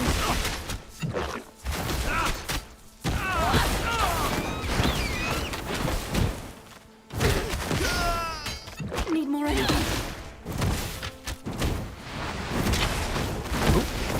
Guess I could evade this stuff. Okay. I need to wait. I think this is just a side area. Wasn't sure about this interaction point.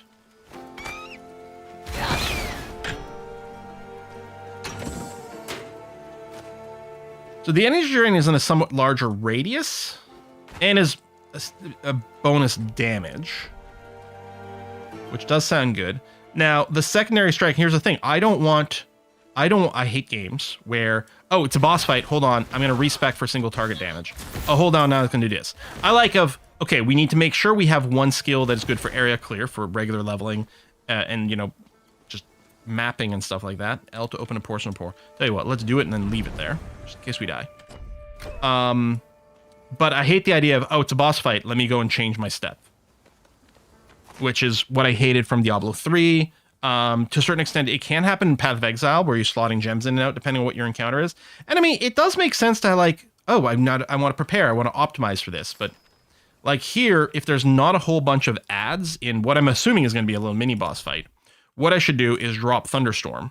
And this actually might be the ideal place for repetition. I don't know. Or maybe we want lots of energy drain. Because maybe the boss has energy. I mean, that I don't know, but we could tune for this. But like, let's say we go back into the repetition mode here. So now, as long as it's something that's not moving around too much, we can hit it multiple times over and over in the same place. Well, if it isn't the hero of Proti Village. Come to bask in my presence, have you? Be warned. Mandatory invulnerability. Servants were weak, but I am as terrible as I am beautiful. Are you done talking? Can I hit you now? Be great to know if you can take damage yet. There you go. Thank you.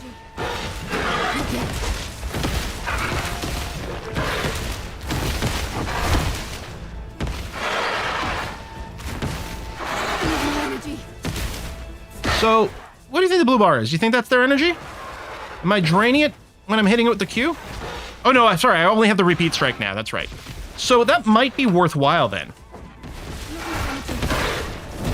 It might be worth putting energy drain for the boss fights. We don't have an absolute... Okay, that is... Okay, important to know that that is following me, so I can't dodge it until it lands.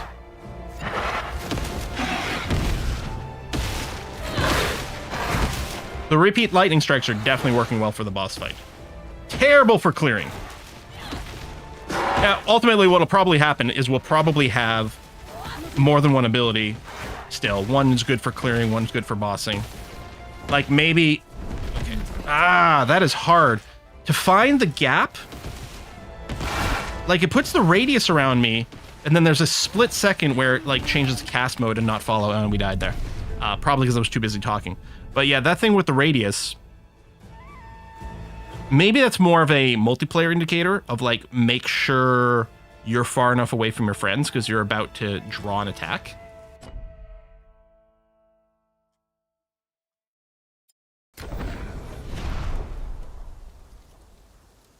Yeah, I think the blue bar under the enemy health bar is probably mana. And we could check here. So what we could do, let's say we despec the repetition and just went full on energy drain. And then, I don't know, maybe a little rage gain for this. Oh, that also increases the cost. But rage is fun. Okay, let's say we do this. So we're not going to have the repetition now. Let's see how well we can drain the boss's energy. Oh, I wonder, could I fast travel to there? Maybe it was saying something about that. Please don't do the dialogue again. Okay. That's a different attack. You weren't doing that last time. Okay. It is energy, but it feels pretty hard for us to keep it clear, but not impossible. Of course, then we're limited to our own energy levels. Yeah, we are possibly denying some spells.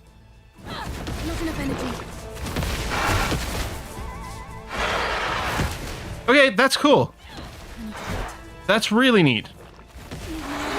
There are very few games where you can drain the mana of bosses, mostly because a lot of times enemies don't follow the same rules. They don't have mana, they just have cooldowns for their abilities. They cycle between them or pick one at random, and they have some internal cooldown stuff, and that's it. I can't think off the top of my head of another action RPG where enemies have mana bars that you can drain. This fight is so much easier without the, at least for me, very undodgeable little like AoE that's centered on myself. Not yet. Like you can mostly avoid your little mail. Oh, that was so easy. That was so easy. Earn divinity points. Use them to increase the power of masteries. Ah! Divinity is used to unlock new mastery tiers. You can spend by clicking on the plus below the bar on the left. From now on, you gain divinity in the following ways. Leveling up rewards small amounts. Divine challenges reward large amounts. Some quests will also reward you with divinity. Okay. The core can't be done. Earth can, and certainly Storm can. I really want to get up to Lightning Bolt. I mean, we could click and preview. I'm assuming... I guess additional projectiles? I don't know, that might just literally multiple at once. I was hoping... I want Chain Lightning. 10% chance to trigger Lightning Strike on hit. Wait, hold on. And Thunderstorm is also a Lightning Strike. So, Lightning Strike isn't an actual ability we have. Because I got excited for a second that it was a little like Last Epoch, where you could have one of your skills trigger another one of your skills. Ice Nova might be fun. Okay, well, let's put 6 points in here. There you go, which gets us to tier 2, which also gets you to new passives. More lightning and cold damage. Shock chance and shield chance. We don't know what shock does, but we will see. Look at the cost. What cost? Lightning bolt. Lightning bolt is cheap. 10 energy. Very spammable. I like that. I suspect what might happen is we might do a full respec here. I don't know about a full one. Projectile damage, projectile homing. Built-in projectile homing. Does that affect a projectile? Does it need to have homing in the first place? And this just makes it home better? It's kind of what I'm expecting, rather than have it give you more. Increase barrier. What I need is an auto barrier. An auto barrier for dumb people who have no reflexes. I need it to auto cast barrier for me. Please. Let's get rid of Call Lightning completely and dump everything into Call Lightning. I have one active point already. I mean, I can put it in so it's at least it's a... Well, actually, I was going to say, so it's at least it's available. Presumably... Oh, no. I do need at least one level in it. Okay. So we do need at least one level to be able to use it. This is probably a really good left click to spam like crazy all the time. Weapon attack. Instead deals 120% weapon damage as lightning damage. Okay. So we can have our chain lightning scale on our weapons. That's, again, super interesting. Now, I don't know that we have a really good weapon to scale that off of. The second tier has an aura that freezes enemies around you. Second tier of what? Sorry, I'll need more context. Anyway, let me put additional projectile in here.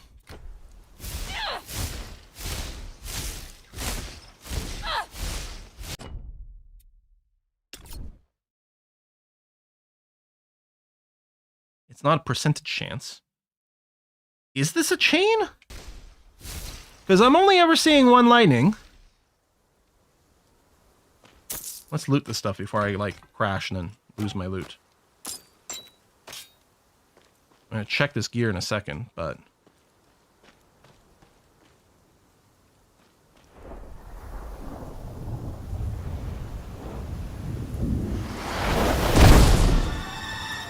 Your divinity, the second row.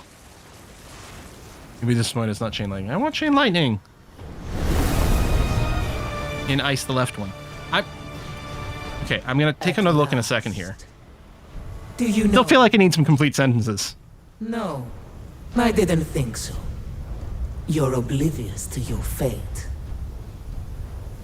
She did a good job hiding you from me. Aristono, my priestess. But she couldn't hide you forever. I am yeah, no barriers in core.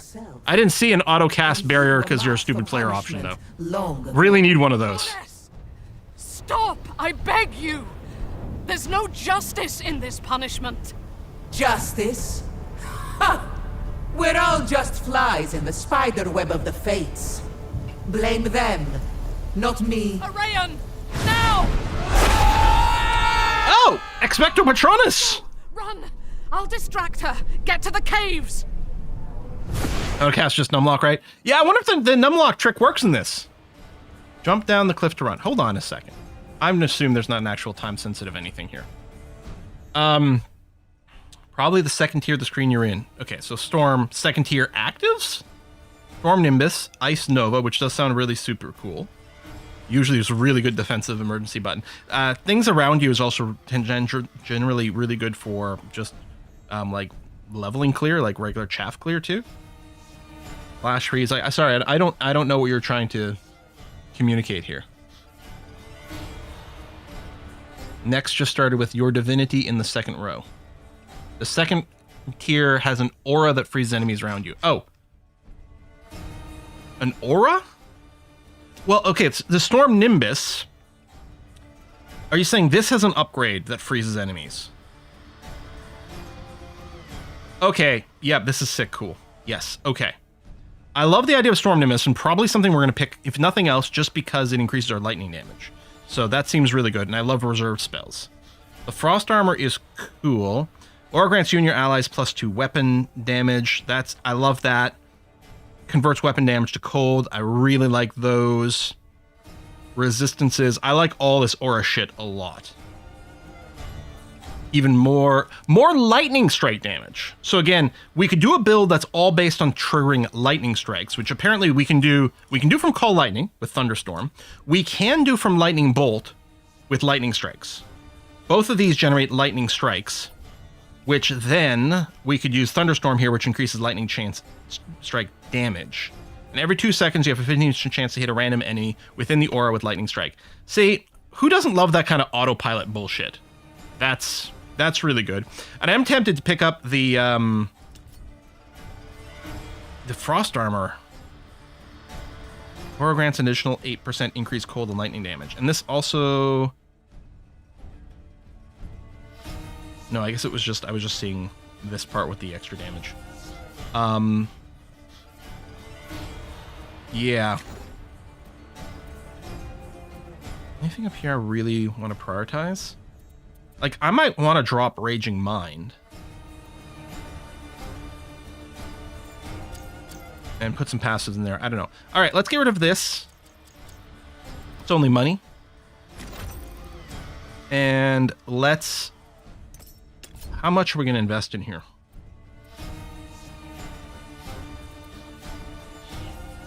I kind of want to go... I'm going to put 3 points in here. I'm going to put all into Thunderstorm for a moment. And then over here...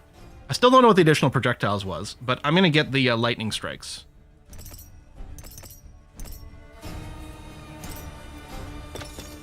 Three of those. Oh, Lightning Fury. 30% more damage. 100% more additional projectiles. I like how it's more additional. Plus 50 energy cost. Doesn't generate overwhelm anymore. Once exhaust minus default ability. Wait. Is a default ability tag? Or I wonder if I can put it on my... I don't know. Rage gain, weapon attack. First hit applies a debuff. When expires, the target takes 4 lightning damage per stack. Overlord. Oh, this is the thing that like self-damaging me. Gain flow. Okay, I'm gonna take another extra projectiles. Let's see how this... Alright. Yeah. Ow! Okay, apparently I can still get hit. Jump! Run as far as you like. I will always pursue. Come on, health potion. Health potion. Oh no, I won't get more charges. Okay. The fates have cursed us both. Keep dodging. I was on cooldown! I hit space! It didn't go! I think I was still on cooldown. Passives. Oh yeah, I guess I've got...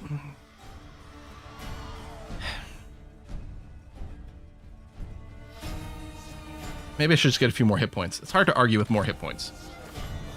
Oh, I have to stop using spacebar as just a speed up move, which is what I was doing right there. See, and then it's still on cooldown there. So it seems to auto fling a thing after you're done the jump. Hang on. Jump to dodge that one. Okay, there we go. Or I was just dodging and then jumping, so the timing is working out very poorly.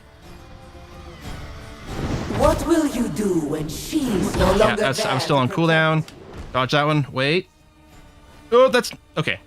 There wasn't another one coming. I want to wait for another one to hit before I tapped Alt. So we're not actually getting to use our abilities here. When you used the mastery shrines, it must have alerted her to your presence. Uh-huh. I want something to shoot so I know what my abilities do. We need to move. I don't care about the story. Will be close by. Oh yeah, there you go. Toggle on the Storm Nimbus. Thank you. So that is on, reserving some more mana, which I love. I remember the first time, might have been Titan Quest actually, the first time I experienced the like the reserve system. I'm wondering. Oh, did it chain? I'm wondering if it's also giving me Pierce. Oh, it's okay. It's not chain lightninging, but it's splitting. On a hit, it's splitting and hitting other targets. And it's dirt cheap. Okay, I like this. Yeah, I got my finger on the W and I'm waiting for it. I guess I probably could have used it for some of the fire effects. So, I'm not sure how smart the targeting is being. On the chains. I think it might be targeting other things. Priestess, when she demanded I bring you to her for punishment. Unless I'm just seeing the lightning strikes. With the call lightning, we weren't really seeing a fork thing. But maybe that's just what the lightning strikes are looking like? No, that was definitely a lightning strike. The random hit from the sky. Well, already this is feeling so much better than the call lightning stuff. Mostly because of the call lightning, it was hard to hit moving targets, for me. Other people are probably going to do way better with it. To be fair, it's also a rank 1 thing, so maybe it's not supposed to be as impressive. But it sure as hell obliterated that boss with the energy drain. Everyone here. We need to leave. We need to sail for Pyrgos. There's an entrance near there to the road. Yeah, this works a little like Herald of Thunder, I agree. The goddesses of fate. Now, Storm Nimbus did exist in TQ1. It did different stuff, but... Nemesis fears you because of a prophecy. This will be a one-word auto advances. The Moirai will be able to tell us. Here. Click. See, I was missed a line of dialogue there by clicking. Yeah, I don't like this mixed. Sometimes you have to click, and sometimes you are kind of punished by clicking. That's got to be fixed. It belongs to an old friend. It will... You know what? I think... No, allow quick dialogue skipping is off. Allow you to skip over single choice dialogue responses. But it's off, so okay. I thought maybe I'd turn this on and I was... Go!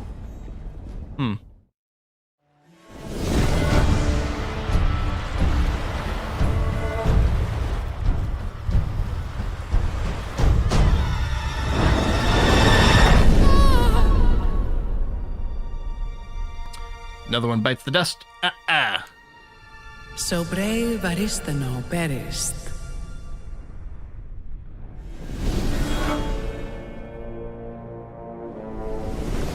And the mortal fled. I really need subtitles for these cutscenes.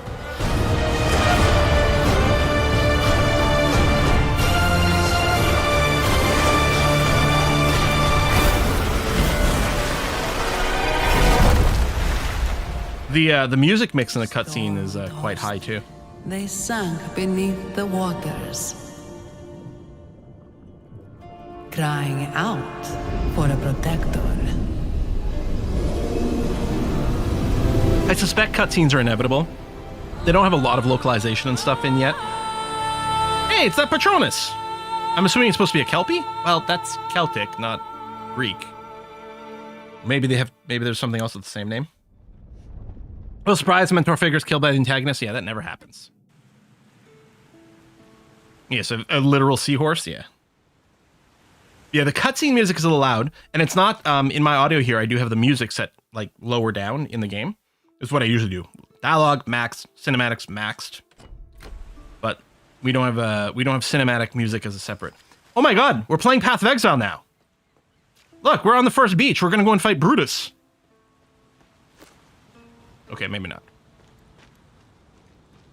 Tormented by retribution, the mortal woke on a strange shore, alone. Actually, it also feels like Baldur's Gate 3 right after escaping the Nautiloid.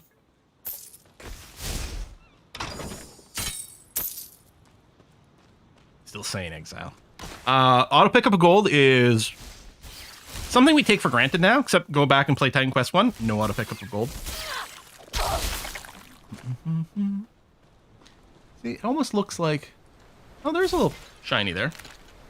I wonder if there's always a shiny there. That wasn't much of a drop, but I guess it guarantees at least a loot.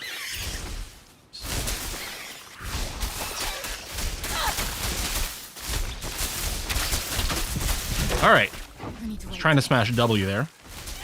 I think. Okay. When I'm playing Grim Dawn, E and R are where the potions are, but that's not the case here because Q, W, E, R. Well, my muscle memory isn't quite there, and yeah, I really need the W to be autocast for me. It's clearly a really important part, especially of the mage defense, and I'm so bad at doing that. Although I guess I'll just get used to it. I mean, we're only, well, what should be probably about 5 seconds in this character, but we've been playing for, all right, like an hour and a half at this point.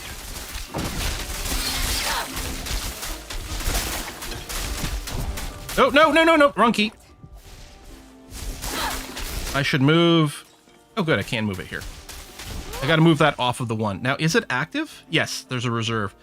How do we tell? Okay, it's a little duller, a little bit more lit up.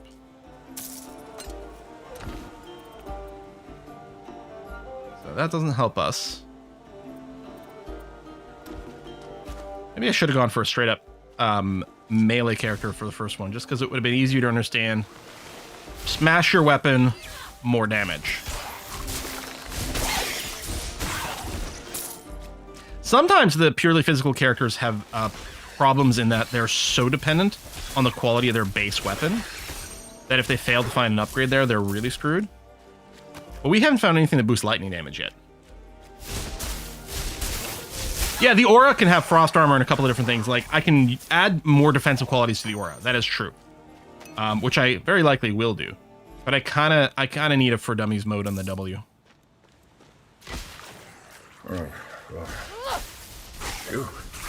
You're alive. Is this another jar? No, it's not a jar. Thank the gods. Remember the charm Ristano gave. I'm happy I'm not having to, That's me. We must have separated in the wreck. Hurry, find me. So, if I had a Greek nickel for every disembodied voice attached to an object in this game, I'd have 2 nickels. Which isn't much, but it's weird that it's happened twice.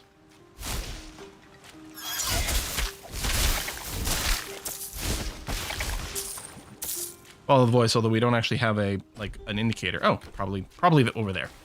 There's no arrow on the map.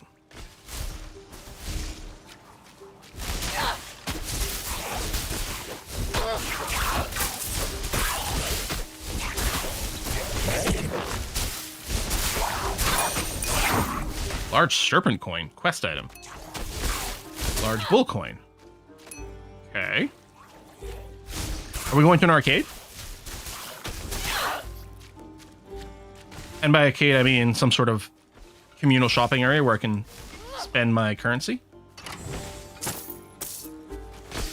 Somewhere with arches.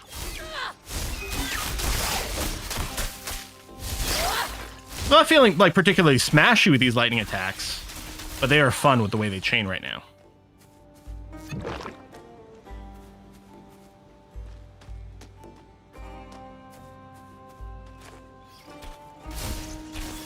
Yeah, I'm literally talking about coins, and then I get coins. Get your claws off me. Marion's charm. All right. A little horsey. There.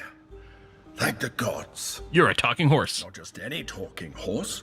The talking horse that saved your life. This voice actor feels familiar too. You're welcome. Aristano charged me with helping you reach the Moirai and keeping you safe. Don't click. A goddess is hunting you, and I had no idea how to reach the Moirai. Don't click. At least Nemesis seems to think you're dead for now. That's some good news. Well, one step at a time. Let's find out where we are. On a strange shore. Follow the road. Okie dokie. A path? There's tons of side areas I'm not visiting right now. Tough but duties.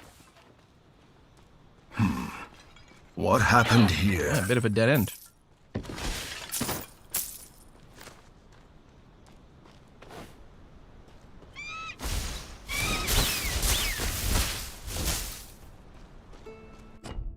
Alright, we have a lot of points to spend.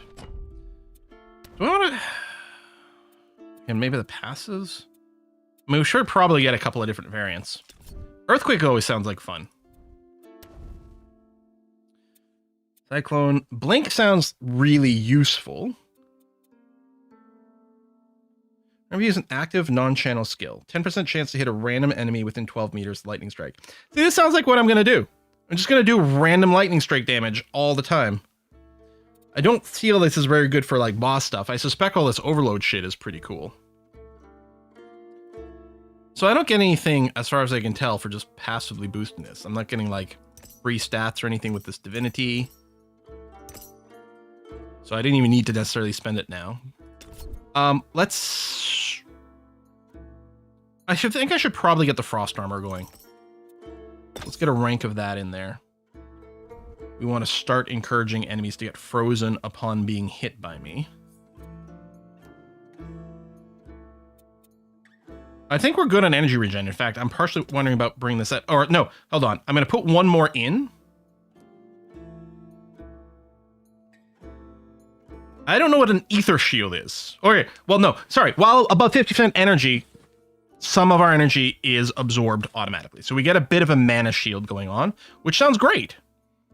And right now our energy is fine. We're not really spending it. And then what I think I'll probably do is Storm Attunement. Ooh. I think we'll go for spell damage over here. Yeah, let's get ourselves to at least level 6 so we can do a spell damage feat. Okay, that sounds okay.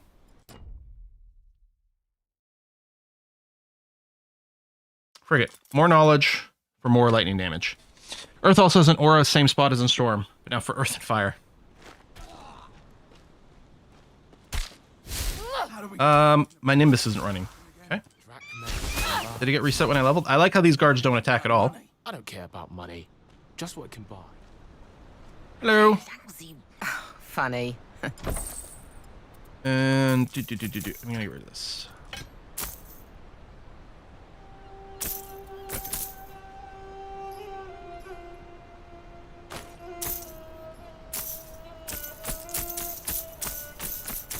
Do you have anything I would like to use?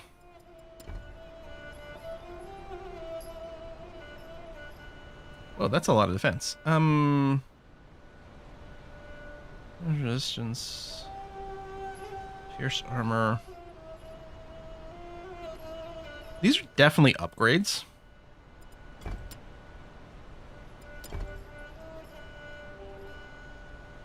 Weapon lightning damage.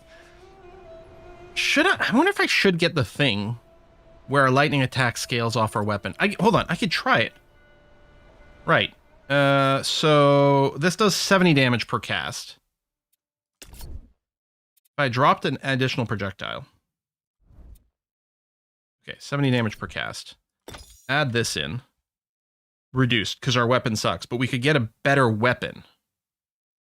It needs a spear or a bow?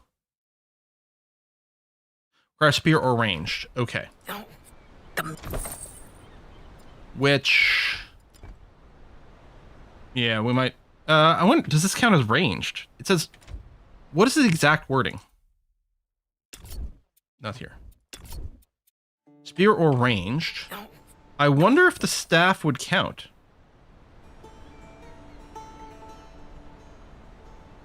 Because it is ranged. I'll just wait until we naturally pick something up. And then we'll run some experiments.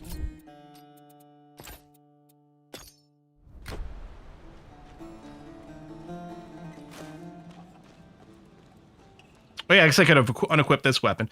I mean, it seems to have worked, but it could have just defaulted to something. I think it does work with the staff. But conceivably, it could still default to some base damage, even if you don't have anything equipped.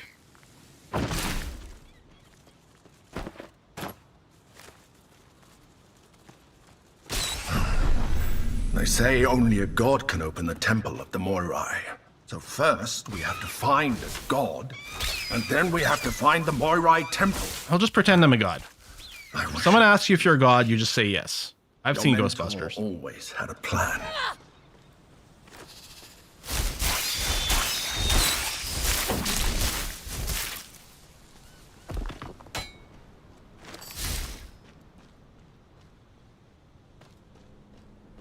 Landscape has been fun. The map seems good.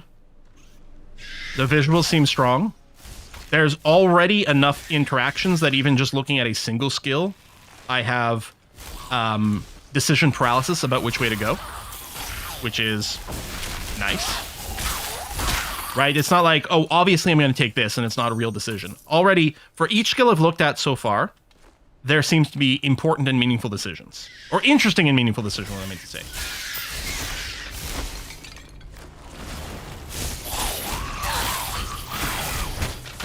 And multiple valid paths that seem to be perfectly correct ways to go.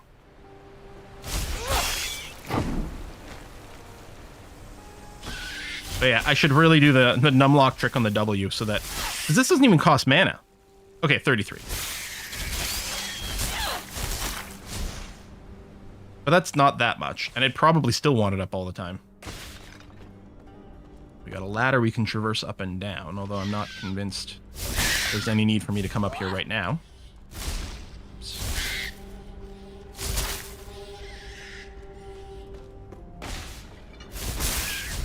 Oh, there's even more up here too. A little chest. This would be a great place for the sort of like ice nova. Point blank AoE. You get swarmed like that. Ooh, Sophis robs. Sounds like a keyword. So, okay, it can still go this way. I guess it's just go through the cave in some way. At this point, I don't know if I'm going the right way or not, and whether I want to be going the right way or not. You know, got to clear every corner first, right? But in action RPGs, a lot of times it's not worth clearing everything. In fact, the best thing to do is usually just rush forward to the higher and higher areas. I mean, unless you're finding yourself incapable of doing this. Does this count as me getting through the cave? I think I still have to find a god. Ichthyans. They're far from the water, aren't they? Oh yeah, these guys. I remember them from PQ1. The fish people. Let's say every RPG has one. Some have more than one. Zagwin, NKTs. Oh, we got a boss here. Or I thought there was. I was looking down over here for a second and it died while I wasn't paying attention. All right. Then it is interesting. Debuff expires, tricks that. I mean, I do want to kind of probably max this. Interesting. You know what? Let me put in Lightning Fury. So now it costs a ton of mana. I want to see how this feels. It does save more projectiles, so what we could check to see if as I hit something, does it seem to branch out even more than before? And I think the answer is very much yes. But that is hella expensive.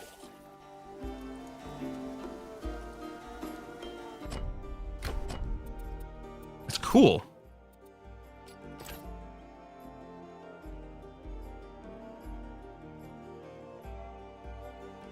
Yeah, I need some mana regen and hit.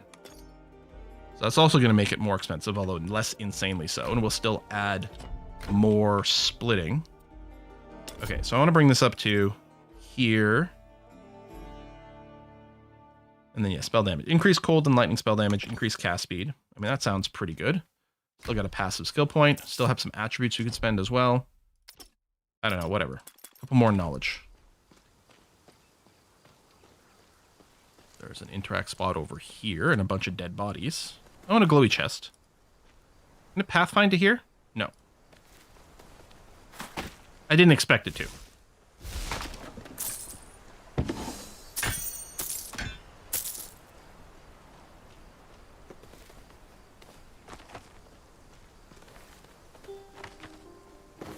My mana situation is, like, I literally cannot cast mana fast enough right now with my right click. It regenerates faster than I can spend it, which is a pretty good problem to have. Although clearly it probably means I could tweak some of my investments. Maybe I could remove some of my passive energy regen or increase more cost. If I just keep dumping levels into Lightning Bolt, that'll happen. I mean, obviously the Lightning Bolt now costs plus 50 was considerably more expensive. Passive regen, first tier of Earth, also have mana regen mod.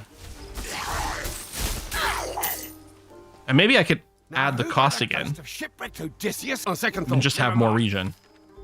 You You not let me go through until I complete your thing? Am I... I think I'm stuck.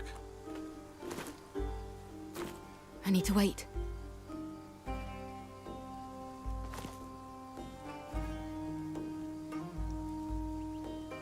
So it's definitely early access. Yep, can't click. I'm trying to slash spacebar. I just got myself worse. I need to wait. Yeah, I guess I could use town portals. Or... Can't open portal here. Possibly because it's the red area, actually. That might just be a non-town portable area. Alright, so back to the main menu. Last Epoch really had a lot of issues with that. Most movement abilities could, like, knock you off map really easily.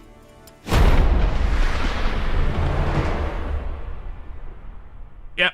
We should make a drinking game. Every time we get caught in level geometry, take a drink. No, that might be bad. Was I all the way over there?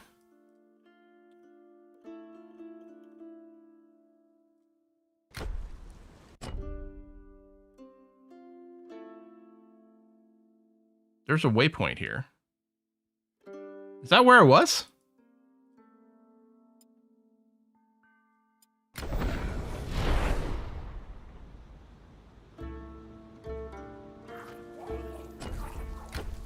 I think so.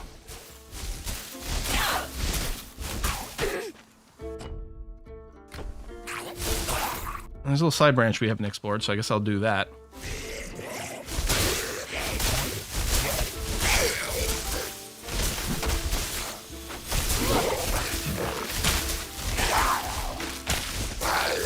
Single target damage ain't shit, which might be tricky for our next boss encounter. Although again, we can change our abilities in response to that, but I hate that. Unless we can store two like sets of skills, but I don't think that was a thing. Like if we could swap between them as easily as we could swap weapon sets. Oh, I'm not running my Nimbus.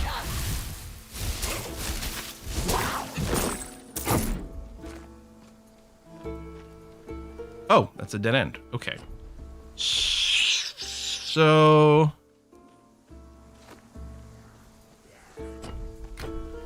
See, it just turned red and turns off the portal. I can open a portal here. I can't open a portal here. It's a danger zone. That is not atypical to action RPGs. Yeah, so I've helped you. Are you going to get me stuck again? Now, who by the ghost of shipwreck? On second thought, never mind. Grab that lever. Okay. I look like I'm standing on the area that's going to collapse. I'm just saying. Maybe take a step back. Just try to cross now, scaly. Now, you. What god did you piss off that you've washed ashore here of all places? Nemesis? Oh, I knew someone who was hunted by Nemesis once. Years ago. Is it my mom? I hope you don't bring more trouble to our town. Oh, but who would we be if we denied a weary traveler our hospitality? Yeah, where am I? Sorry place. Virgo's Village. Could it be? We didn't end up so far off course after all. The god Glaukos has a temple near here. He's an old friend of mine. He can help us reach the Moirai. All right. So this looks like a side area. You know, whether it's worth making these little side detours for them, I don't know. That is more armor, more energy barrier if I remember to use it. All right. Ditto.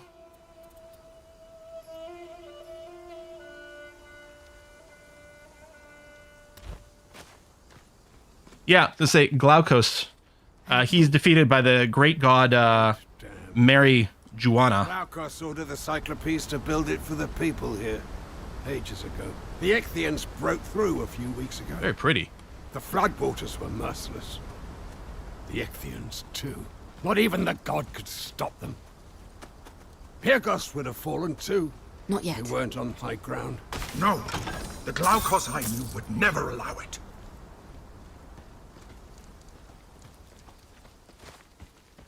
Yeah, I don't mind this respec thing where like you spend a little bit of money to change some things around. I want respecing to be easy because I want to be able to experiment. One of the problems is if a game doesn't have proper respecing at all, then you're forced to like pre-plan your whole build, which isn't fun. Curses! So you want to be able to experiment and learn, and some amount of ability to respec is needed for that. There's also the idea of like a build that's good for leveling early isn't necessarily the build that's good for leveling later.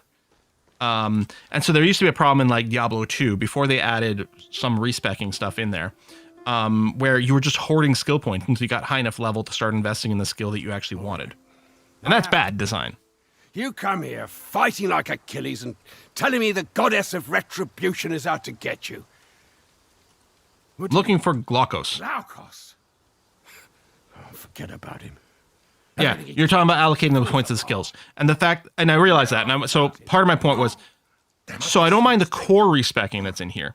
The fact that you can tweak these modifiers to a skill whenever you want, to me is too easy, and means that the optimal gameplay is going to be before every major encounter going in here and fiddling with things. And it's like, well, that sounds like tedious and annoying. We're obviously going to have to do it.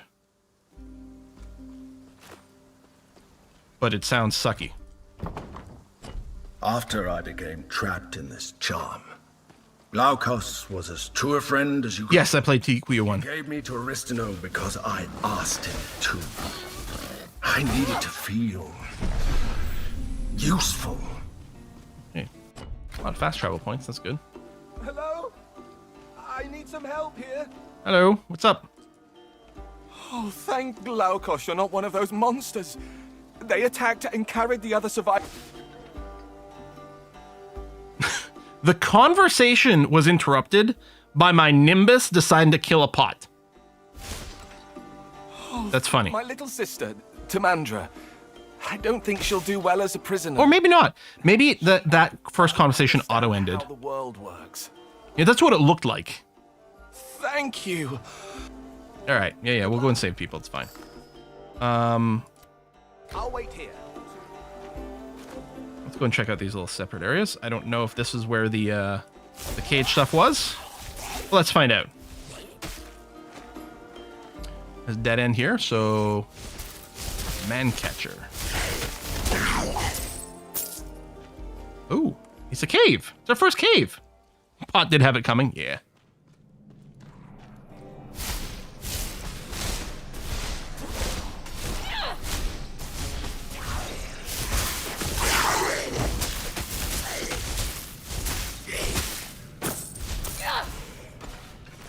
I keep ignoring these gray items. I mean, for all I know, some of these might be upgrades over what I've got, but whoa. Okay, less talking, more killing, Quill. But I'm gonna assume that if it ain't blue, I won't care. Blue or gold, you know. If it's not a magic item. Hey, you got ice shielded. Sacrificial stone. Random spear. Hello. Thank you. There are more prisoners deeper in the cave. They need help too. I really love the like random kills from the Nimbus. I like things that are automated. This is the reason I like playing pet builds. I was always a fan in Path of Exile, stuff that's like cast on blah. You know, automatic triggered casting is really entertaining to me. Feeling like I'm building these sort of engines. I don't like playing piano builds where you have to like manage tons of different abilities.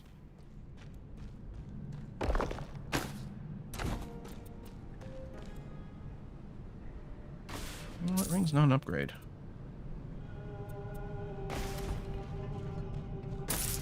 At last, the horrible fishmen have had us penned in like sheep.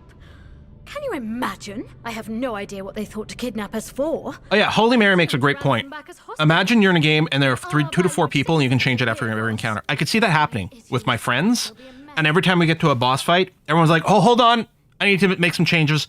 And so you're just waiting around, waiting for them to decide, and then someone else is like, oh wait, hold on, me too. And you're like, all right, no, it's fine, we'll just wait longer, it's fine. I didn't want to play a game, I wanted to wait for people to respec. What I wonder, like, as a middle ground, is this how Diablo 4 works at all? Like, maybe there could be... quest just changed, my minimap went away. Maybe there could be areas where you can't do the...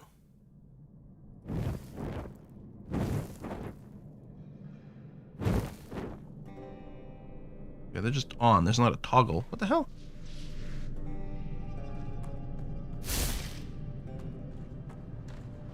I don't have a mini-map anymore. Oh, it's back.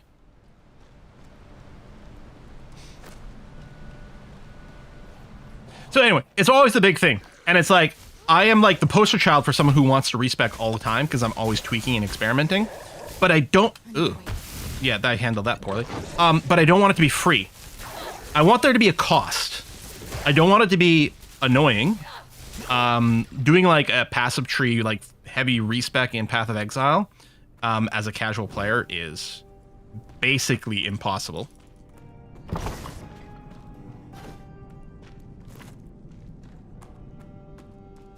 I'm assuming there's something with like lighting all the braziers, but perhaps not. I mean, we don't have a quest going on here anymore.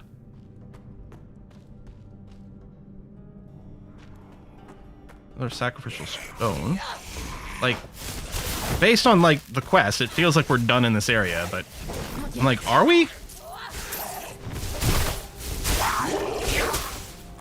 What I need to do is map one button to activate barrier and drink my potions. And then I can just hit that one button over and over.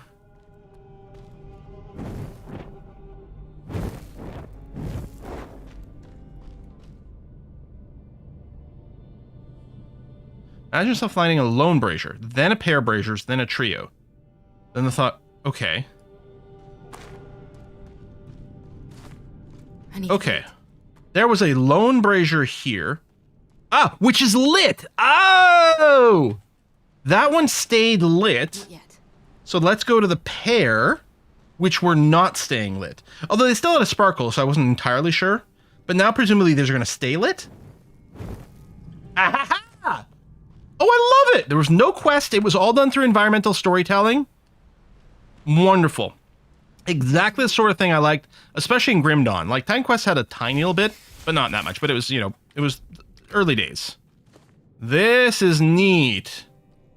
Not yet. So these should now light. Yes! I am so smart. SMRT. What are you doing? This is my hiding spot. Are we gonna fight? You can't hide in here. This is my spot, okay? Get out. Safety? I am safe now that I've made it in here. Out there are Ichthians everywhere. I barely got away. Get out. You can't hide. Safe? I don't know who you are, but unless you're a god in disguise, I might be. I don't think you can defeat an entire army of monsters. I can, though.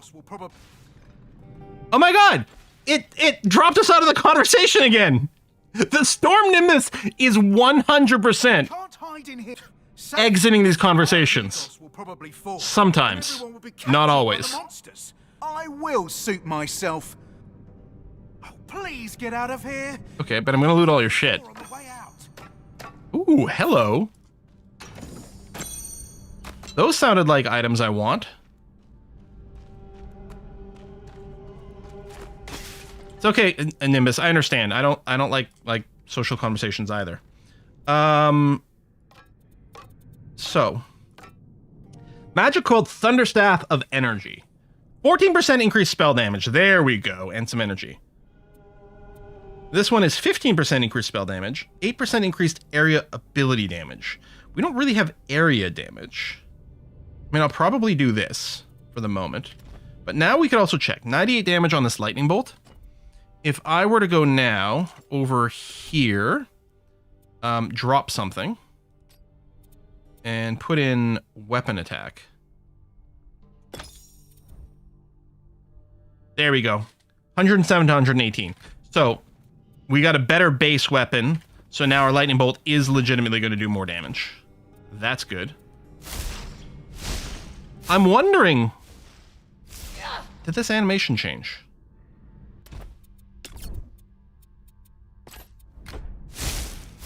Yep. I think it went from using cast speed as an animation to using attack speed. And I bet you that it's not clear here, but I bet you it's using like the full weapon attack. Yeah, I got this ring, which I wasn't in. +2 weapon lightning damage. Now, how does that scale with this, which is interesting? Yep, that is more damage. Critical hit chance. I think I'll keep the lightning resistance and the energy. But yeah, this is definitely doing more than before.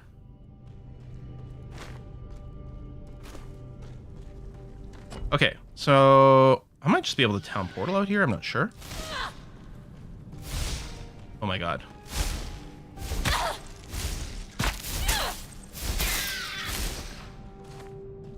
So was the... I guess it was just flying over our shot? The slower attack animation is very unsatisfying, but... it's possible our DPS went down.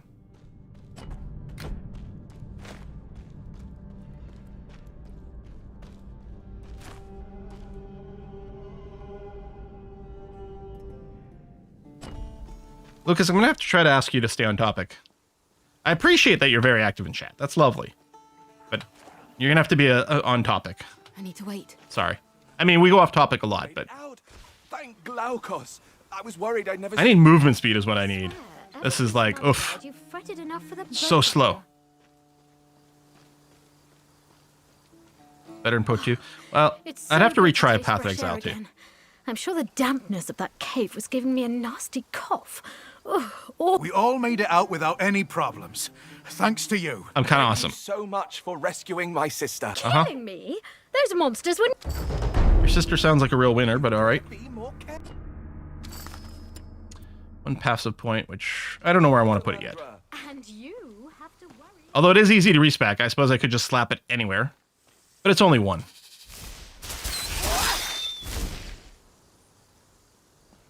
Did it fire two? No, it must have just hit the close one and then chained out. This is pretty with the water wheel. I was hoping this would just be a short little dead end and a little lootable.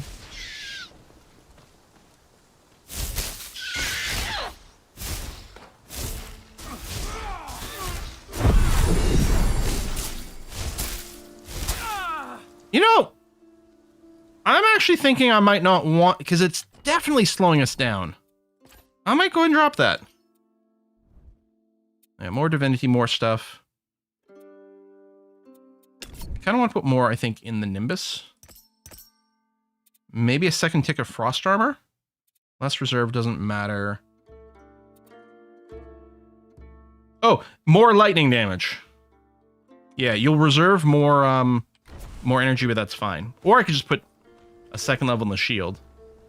Hold on, I should go and check this corner out completely. It's definitely dead end now. There must be a little loot something or other. Yeah, a little chest. Yeah, see, this is just a smoother animation.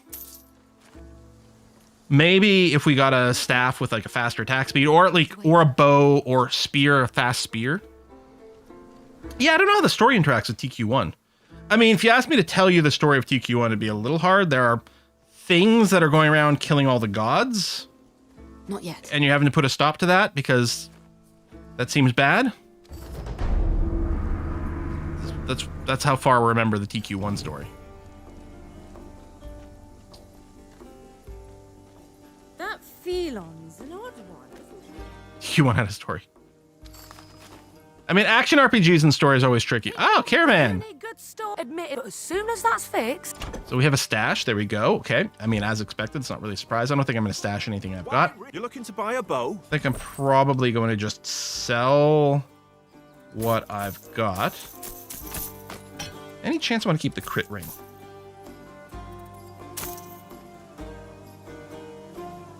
I don't know. I think if we're going to do crit build stuff, it'll probably be a later thing.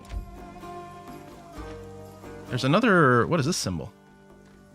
Different vendor. Arcanist! Have you ever dabbled in divine magic? Oh!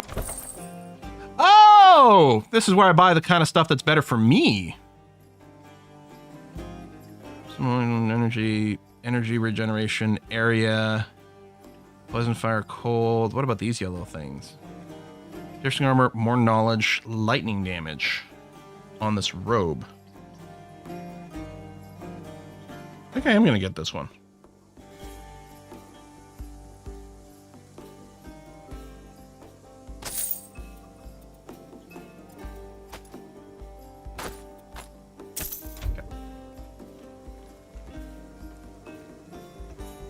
Oh, is it toggling off my reserve every time I level up? It's possible. Now that I would say is definitely a glitch. There's no way that's a game design decision. My stock to the militia. Toggling it off if I put... Oh, hang on. It might have done it because, no, I did change... I leveled it up. I leveled this up and changed my slotting. And it would sort of make sense to reset this because you might have to recalculate all kinds of mana things. You might not have enough. All right. More gear things. Fine. It looks like I'm supposed to go this way.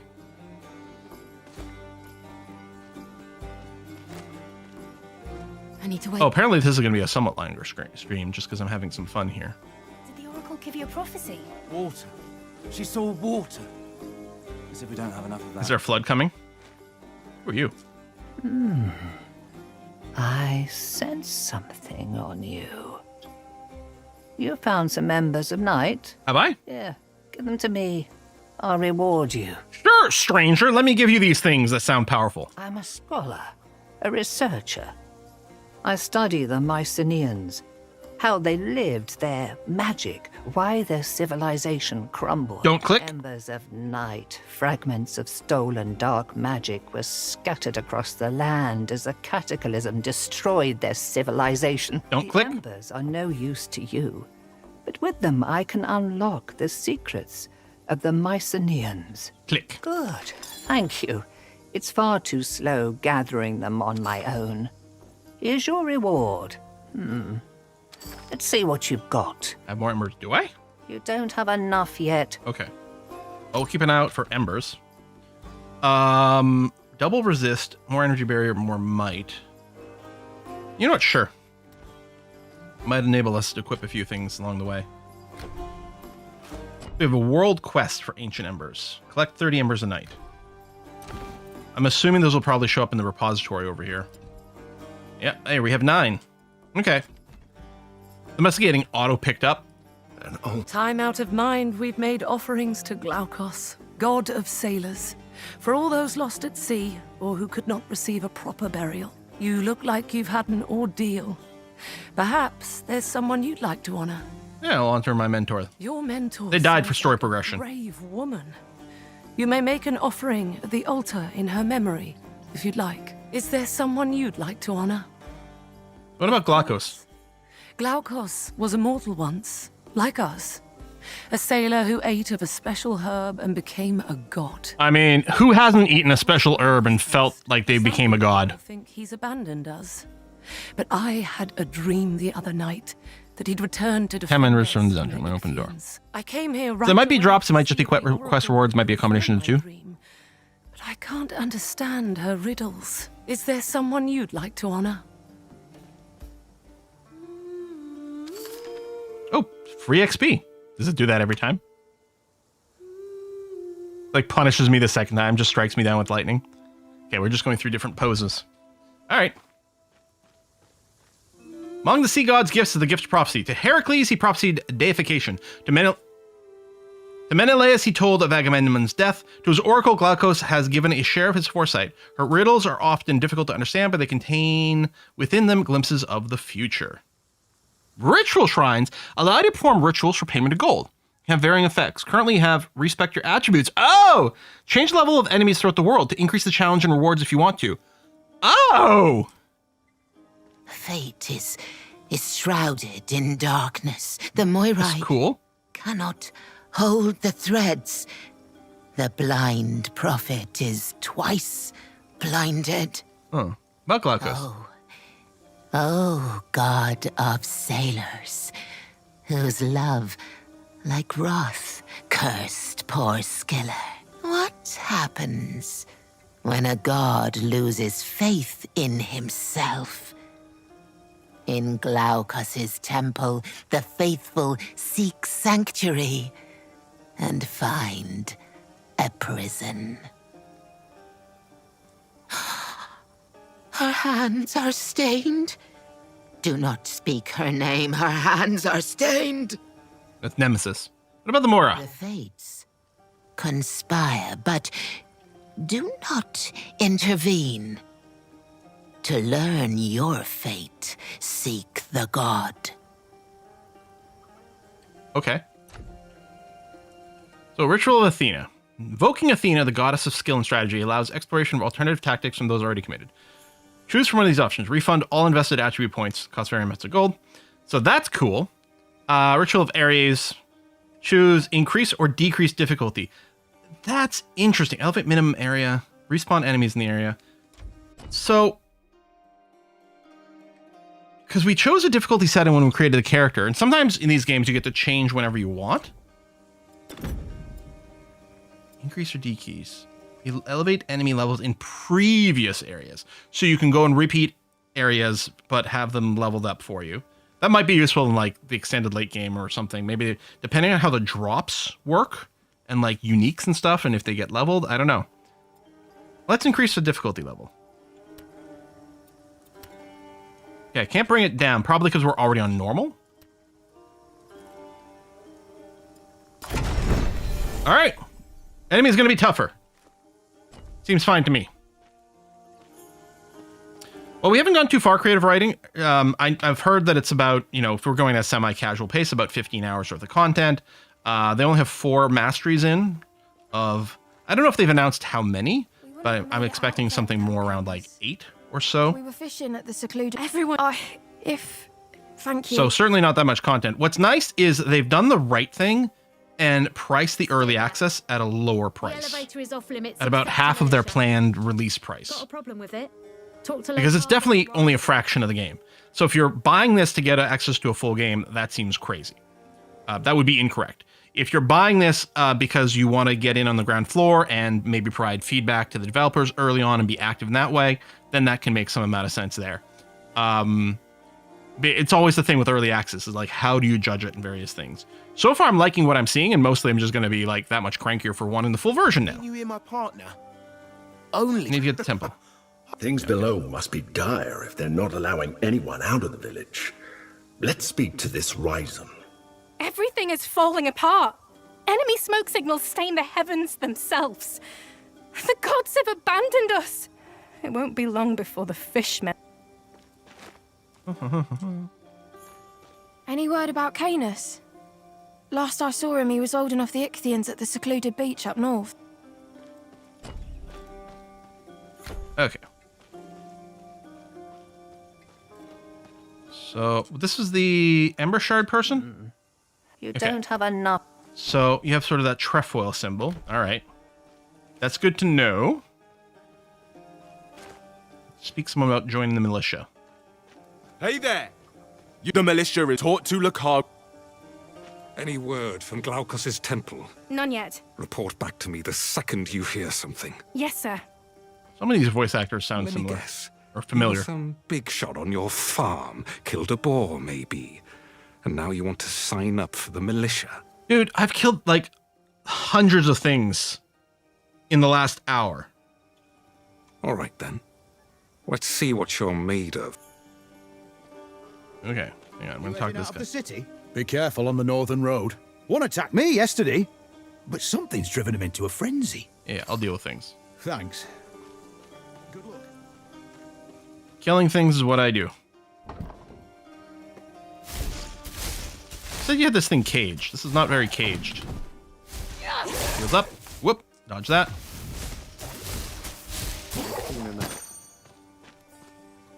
It looked like my shot got deflected by his thing. Oh, kind of a cool chest piece. Yeah. Throw that guy on.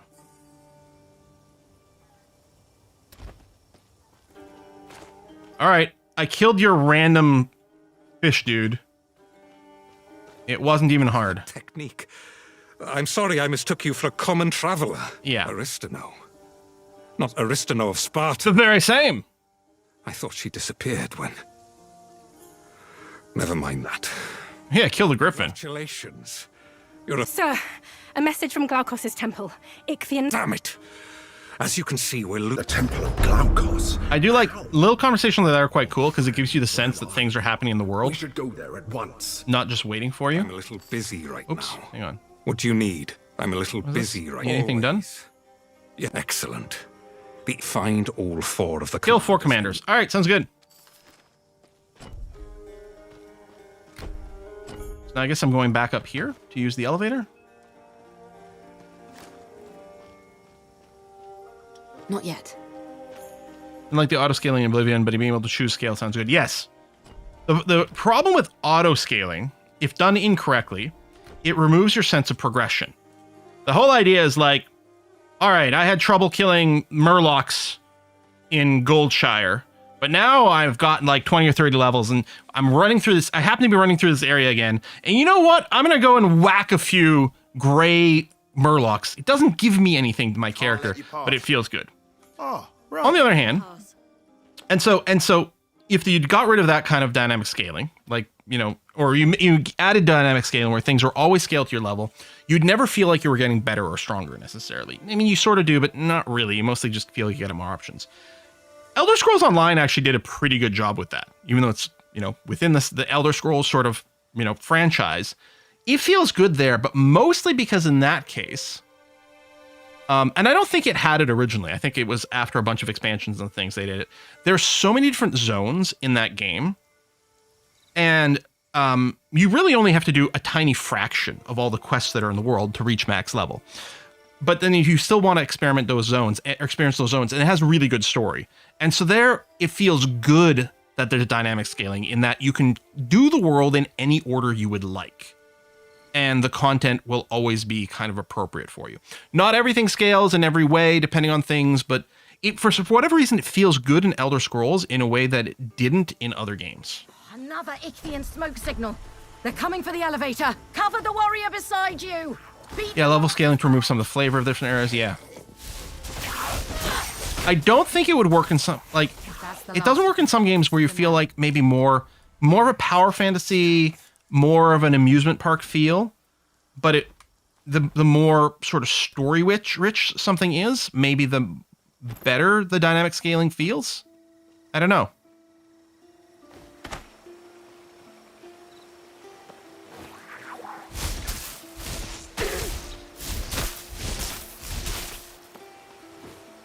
I've probably overinvested in making this like kind of splash damagey. Can I hit these guys from here? Ha ha ha! Suckers. Although the projectile travel time is such that we're not really hitting them once they move. Oh, we got fast travel point. I think that missed all of them there.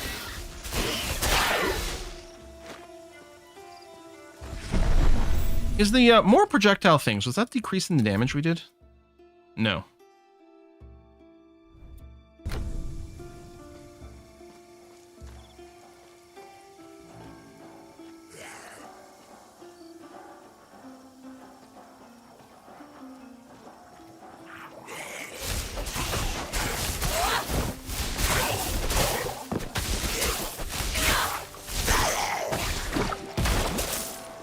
Green? What does this represent? Is it a set item? Is it a unique? Well, sometimes those are... Most set items are also unique things in these games. So we'll take a look in just a second. Who are you? Tough, sharp tooth, armbands of temperature. Infrequent. Like a monster infrequent? Because what's this? Magical. And yellow is rare. Is this an in-between? Is it actually supposed to go green or blue, green, yellow? And this is just the first green we've seen? No. Does this have a monster infrequent? Like infrequent, 10% increased poison damage. Is this like a monster infrequent from Grim Dawn? In which case, that's actually... Because monster infrequents and Grim Dawn are some of the more interesting itemizations in these games. We lose some armor. Increased poison damage. We don't use poison damage. It's got some cool shit, but we're not going to use it. Like TQ1. TQ1 didn't have monster infrequents, did they? I need to wait. Like the monster infrequents like Grim Dawn has? Did TQ1 have that? Okay, I kind of feel like I probably want to go up. I screech. High pitched screeching emanates from the black within. It's too tight for a human squeeze through. Interesting. Let's go up to this.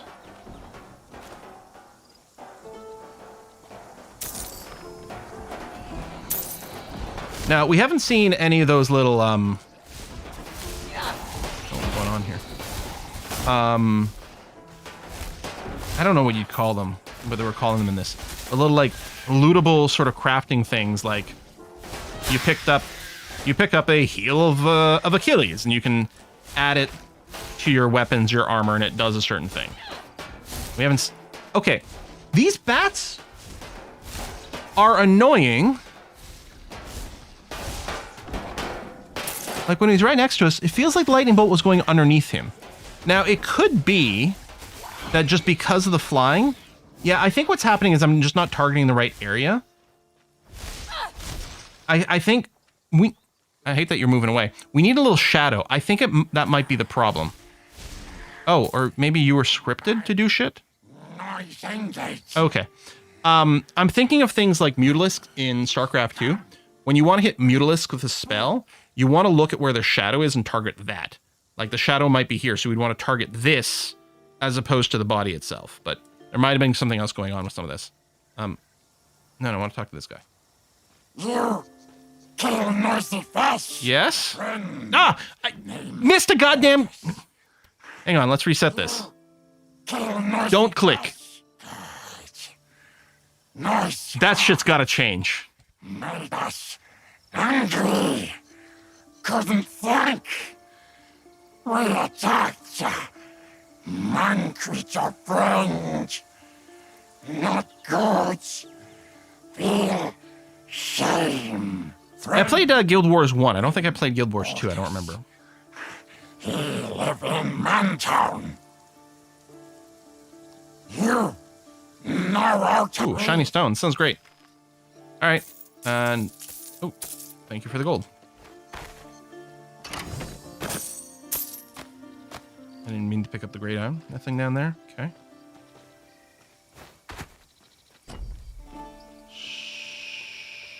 Well, I'll keep pushing.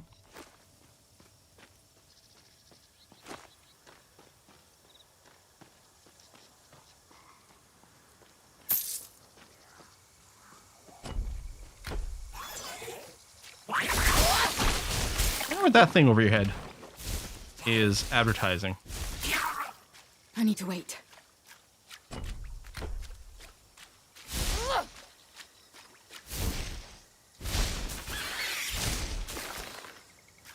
See, I mean, I know I wasn't clicking on the crab, right? I was sort of clicking on the other side, but it sure looked to me like that lightning should have hit it. I wonder, did it go over its head or just slightly left or right?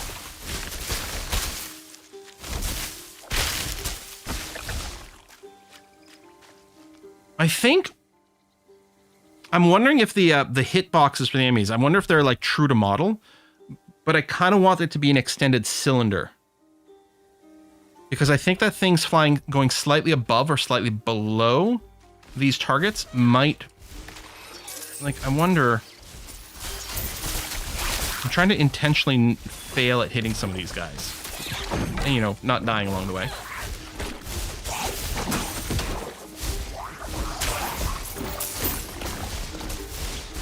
Scales like shells. You got a unique... Okay, well, I shouldn't mess around with this guy. No, see, look, that's not hitting him at all. That's not hitting him. See what I mean? And doesn't it look like it should be? Now, if I just right-click on him, then it's going to target correctly, and it's definitely hitting him now.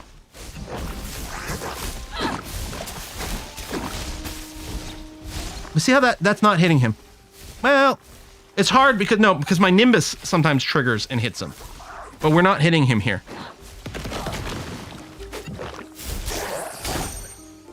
Now, it could be, you know, just... Alright, the lightning bolt has it's very narrow. Fair. But visually it looks like it should, and that's always a tricky thing in game design. An interesting field for this is what was called like shoot 'em ups or like bullet hell games, which there's sort of an interaction. There's sort of like the side-scrolling spaceship games where you're shooting and there's lots of swarm of enemies that come, or bottom to top, which sometimes is bullet hell, sometimes it isn't. But one thing that you'll see in those, the hitboxes for the enemies are often slightly bigger than their visual, and the hitbox for the player is slightly smaller than the visual. And it feels correct. When the player is playing the game, it never feels like a shot landed that shouldn't. And it never feels to the player like, oh, that shot should have hit me, but it didn't. It feels perfect while you're playing, even though it's fudged. And I think there might need to be a little bit of fudgification in here. Just a tiny like 10% slightly bigger hitbox or something like that. I'm not sure. They'll have to experiment with different possibilities and see what feels better or not. It's such a subtle thing. So go to the temple. Is it even here?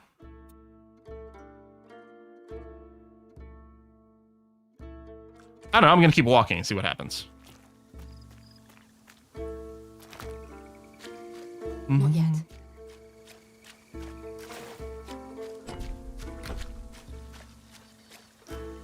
So what I suspect in this game is that the hitboxes between our lightning attack and the hitboxes of the enemies, especially the ones who are short like these guys or float around like the bats, I suspect they are all correct and accurate, but feel off in certain situations.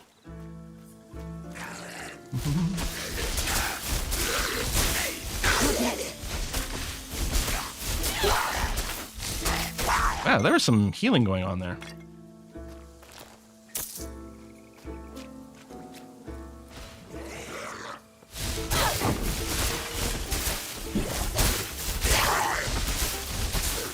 Now, one thing I have to really give kudos to the Last Epoch people is they did go. One of their design philosophies is they really don't want you to have buttons, like which I've complained about. Like I was complaining a little on the Titan Quest 1 stream. It's not unique to these games. So, like lots of games have these issues. They won't have buttons that like, oh, remember to cast it every X number of seconds. Otherwise, you're gonna suck more than you should. Right? Either it's, oh, a buff you got to recast every 5 minutes, or something like this. Like, really, I'd want to use this. The cost has gone up. Maybe I don't actually want the barrier up all the time, but, you know, those sorts of things. They mostly tried to eliminate all that for Lost Epoch to the point where you really shouldn't ever need any kind of macro to, like, spam recast something. It used to be a big problem in Grim Dawn, where I really needed to use an auto hotkey script to, like, click a lot of these things automatically for me, because it was just, like, annoying, like, to recast these buffs. That, like, I want 100% uptime on this buff, and the correct way to do this is just keep hitting the key over and over, which is it's not an interesting or meaningful decision. Just hit this key nonstop constantly so that every time it comes off cooldown, you cast it. But the big giant redesign that happened last year in Grim Dawn basically eliminated all that shit. Even the point of like buffs like the Storm Nimbus, for example, in the new Grim Dawn, you don't even toggle them on. As soon as if you have them unlocked, they're just on, because the game is assuming, well, if you have this buff, you're clearly going to want it on all the time. When would I ever want to toggle off the Storm Nimbus? Oh, I need some of the reserve energy back. Not really, though, because probably my build expects to have Storm Nimbus up all the time. So why is it a buff that we toggle? It should just be on constantly. Now, maybe there's a reason in this game they're going in a different direction. You know, game design is complicated and very dependent on each individual game. So you can't have a one-size-fits-all answer. But I would argue, why would I ever want Storm Nimbus turned off? Shouldn't it just be on all the time? I mean, maybe, yeah. So anyway, Grim Dawn did that. And of course, there's going to be a lot of comparisons here, because originally, like, Grim Dawn is a descendant of Titan Quest. Titan Quest 2 is, as far as I know, just a radically different team. So we're getting new potions now. This is exciting. I love this. So first of all, okay, our little potion, which we've had since the start, the amount of healing it does has gone up. So I think so. I think it has gone up. I suspect that healing scales with level or as a percentage of your actual HP. So this potion I've got is just plus 22 health, which is going to increase my max health by 22.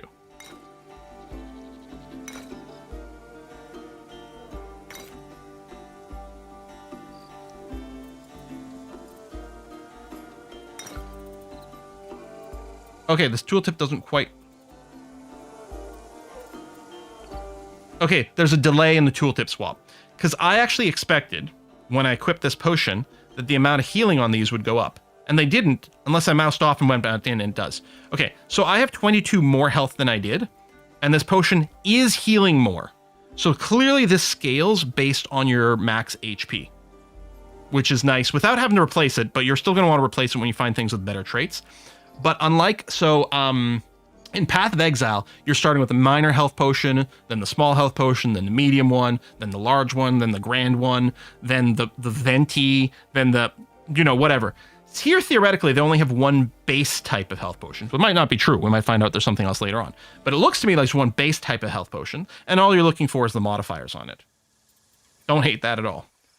So this mana potion, more max energy. On use, gain plus 50 max energy for 5 seconds. And again, it's probably the thing where if I equip it and then check... Oh, it didn't change. Still just 180. So that might not scale with your level. That one might be fixed.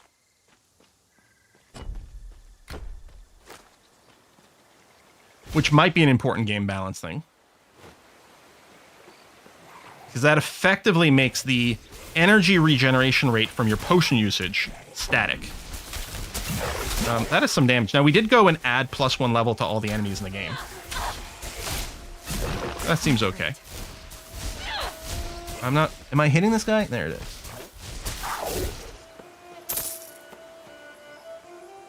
I wonder if the targeting is fiddly in melee as well. Because that's one of the things that is really tricky to get right in these action RPGs. And I always say, in my opinion, I feel like only Grim Dawn, which I hate to harp on it, because there's lots of other things that other action RPGs do better. But I felt like Grim Dawn was the only one that got melee targeting just right. To the point where I would have loaded Last Epoch, which I adore Last Epoch a lot. See, these are all level 13 enemies. We might just be in the wrong area. But I don't know, we can do it. I was disappointed that didn't have the exact same melee targeting as Grim Dawn, because I thought Grim Dawn cracked it. They solved the problem, and now all future action RPGs will just do it right. I don't remember. No, I guess we don't have the weapon scaling right now. So if I swapped this, in fact, it would go down because we're losing the plus 14% spell damage. That's a nice weapon. Part of me is wondering about just banking this sucker. It is a spear, so we could scale on our little auto attack routine. Actually, what's this attack speed? 1x. So this would attack faster. So this would probably be more satisfying. If I went and plugged this in, right? So this is our rate. We're still using it as a spell casting type thing. If I went over here and I dropped, say, lightning strikes, and I put in the weapon attack. Yeah, see, the animation has changed. The speed's pretty good. What is the base casting speed? Cast speed plus 11%. Yeah, but what's the...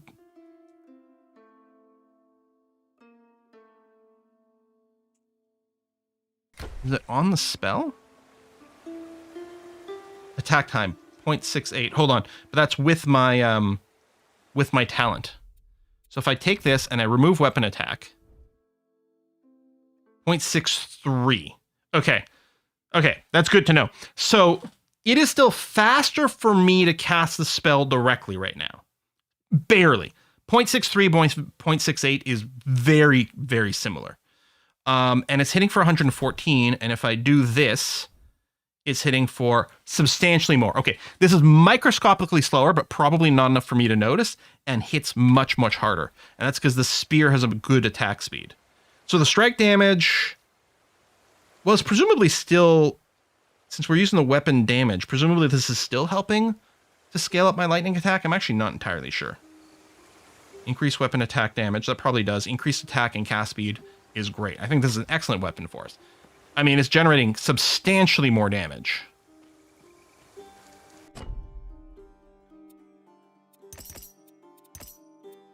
Ooh, I hadn't actually meant to click that. That was a bit of a misclick, but you know what's fine? Because then I can have weapon attack and still have maxed out lightning strikes. And I'm actually wondering, hold on. So 154, let's say. Ah, we no longer scale with spell damage. Now we'd probably scale with weapon damage, and we do. But this is a projectile. So if I got this up to 12, which I'm 1 short, and put in the projectile damage, I bet you that would scale. Yeah, so this attack, yeah, slightly slower. Thanks for doing the math, mixed fruit and veg.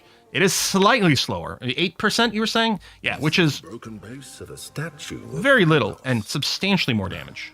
It must have been damaged in especially with our follow-up tweaks here. The locals used to love coming here to pray. We still need to find all the pieces. Oh, we have to rebuild the statue. Collect the head. Okay. Oh. Ooh. Should I backtrack? We might end up doing a circle, but I'm wondering if it was expected that I'd organically hit this. Can I? Oh, that's annoying. So, I can do this and then go there. What they really should do, and not to harp on this, but Grim Dawn does this, and I actually wonder if the first Titan quest does as well. If you just click on one of these waypoints, like there's the teleport button there, it'll automatically open a personal portal where you are to do that. Like, just basically doing exactly what we just did, but saving us some clicks. And I think there's no reason not to do that. Damn those Ichthyans. I don't know why I even bother. The range of accents in ancient Greece is much more broad than I thought. I mean, why not? I mean, we've seen Scottish commanders of Russian nuclear vessels, right? In that documentary that we all saw with Sean Connery in it. Oh, hello. I'd say good day, but... Oh, I thought the staff was talking to me. I'm like, how many sentient objects are there? There's no point fighting it. Oh, yeah, offhand stuff, the spear. We haven't seen shields yet, have we? You picked up belongs to a monument. Yeah, okay. A piece of the statue of Glaukos. I was hoping it would... Found the base where No, the it's not statue highlighting used to stuff. stand earlier. I don't think I've got a one-handed thing other than maybe the axe, but I don't have the skill for it. We'll have to see what we can slam in here and see if that actually increases my damage. We've got a few random pieces of gear that it can probably do. Okay, I'm gonna go here. I'm not gonna go to statue right now because we're... Well, let's just go there. Wait, did I find the head? I thought I found the spear. Speaking of spear. I'm assuming I can't... Well, first of all, I don't have the stats for it. Shield... Oh, there's a shield over here. Thank you. Oh, except I can't wield this one because I don't have Magita. There's a lot of armor. Okay, let's do that. Not to you. Not that. Ailment chance. Damage over time. Oh, I do like damage over time builds, but that's not what we're rocking right now. Okay. I will go to the statue. I guess I can just go to my personal teleport here.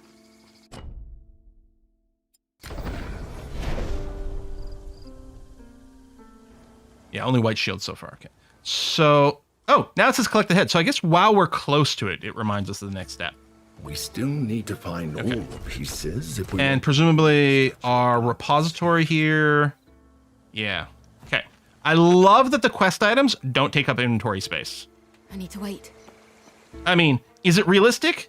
No. Do we care? No. Exploding spider? All right, I really need you to die before you close in.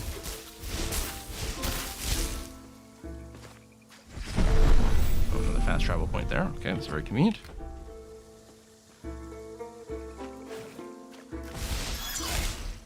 Why are these eggs dying? Okay, there it goes. Yeah, some finicky targeting. Now, we wouldn't have that issue, I think, with Call Lightning, right? And coming directly down on top of someone's head. Anything else grand and exciting? No. Nothing. Apparently nothing there either. Okay. So many crabs in ancient Greece? Yeah. Greeks were lousy with crabs. And you can see those hits weren't hitting there either. And I'm not opposed to it. Like, if you're using like a certain amount of like physicsiness to resolve these attacks, that is fine. That is definitely a valid way to go. You still might want to be a little generous. I think this guy's healing the crab, and I'm not sure that we're hitting it. Might, again, want to be a little bit more generous with the hitbox. Oh, okay. See, you've been shocked, but I don't know what that does, and I can't actually mouse over. I wonder if they have a wiki already in place to answer some of the questions. Again, there's this codex, but it doesn't seem... That's where I would have assumed. Oh, ailments. Okay, hold on. Shocked. Cause the target receive damage over time, chance of being disrupted while performing abilities. Yeah, so many sorts of damage over time. We don't have anything boosting our ailments and stuff right now, so I don't think we're being especially good at, you know, dropping the shocks. This would be great to call lightning, but... Jesus, that's some damage. Everything here is fairly over-leveled for us. And I think we just added the +1, right? I mean, unless the +1, like, manifests in different ways. But presumably we are in an area that would be over-leveled to us in the first place. Like, did we miss a bunch of side content? Well, I mean, I'm sure we missed some. But normally it's not so bad. Normally, as long as you're not dying or taking too long to clear. In a lot of these action RPGs, it's perfectly fine to be slightly above level. This is pretty broad. Hopefully we're getting maximum XP still. Sometimes there's like a decreasing radius. See, and like, it might be that bows like this, and look at the amount of damage, and it's got the 125 attack speed. Like, it could very well be that if we just ramped up our agility right now, which theoretically, I mean, we could do this. We could just use lightning bow stuff. I don't think it's what I want to do.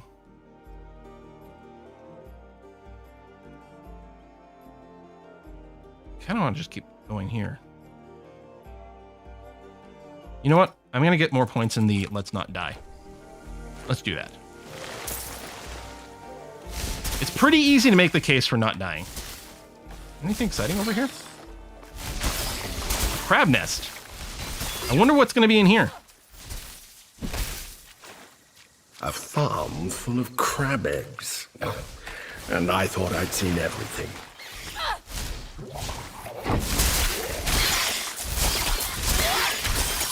This feels like good XP.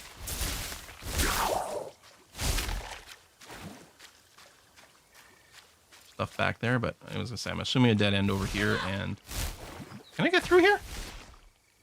I can. We've gone off map!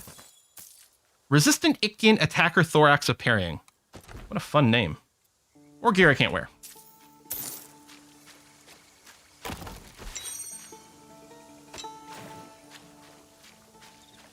I think, yeah, I can't fast travel here. Now, I wonder, is it just a matter of, like, finding the local teleporter and that opens it up? Or is this just an area that's just no fast travel at all? I'm assuming it's no fast travel at all. See, now it is. Yeah, this crab nest, no fast travel. Just outside of it, perfectly fine. Not yet.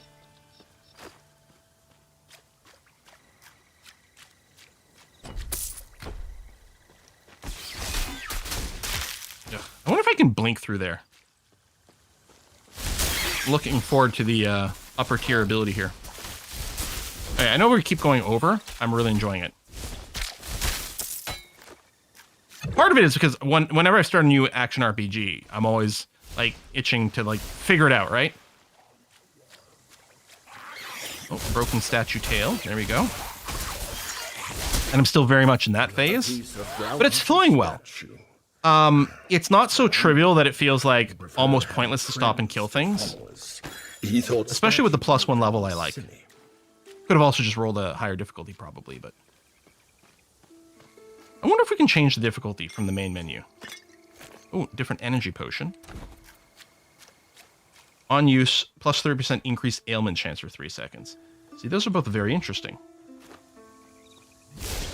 And now we're starting to move towards a build. So one of my complaints, right, of like, if respecking is like literally completely free, then how do you get committed to a build? Well, you still do on the basis that you're itemizing for something, right? If you're grabbing a bunch of like ailment, damage over time stuff, then obviously you're going to be speccing that way and not just free respecking out of it constantly. Oh, King Crab. You got an, all right, you are a little bit more impressive. Hydromancers. Careful, because my W is not up. You know, the thing I barely remember to use anyway.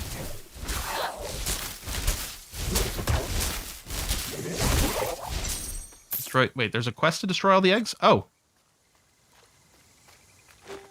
Hang on. I will. When we get to the next fast travel unlock, we're gonna take a look at that. I hadn't noticed that there was a sort of a passive, just like area quest to destroy all the big eggs.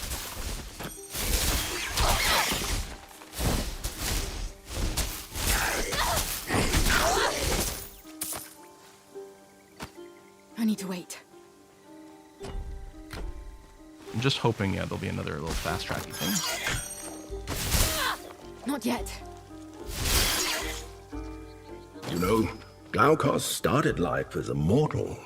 He always seemed to miss Our very first inventory full. We do have an auto sort. Why don't more action RPGs have this? Come on. Get your shit together. And the original Titan Quest did have that. Which is why it hurts that much more when you're playing other action RPGs that don't have just a little auto sort. Just to fill in the gaps.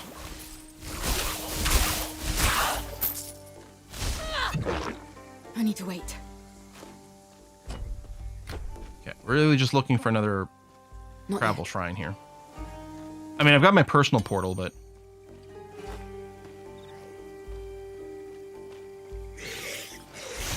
Yes, I did see that already, Proti.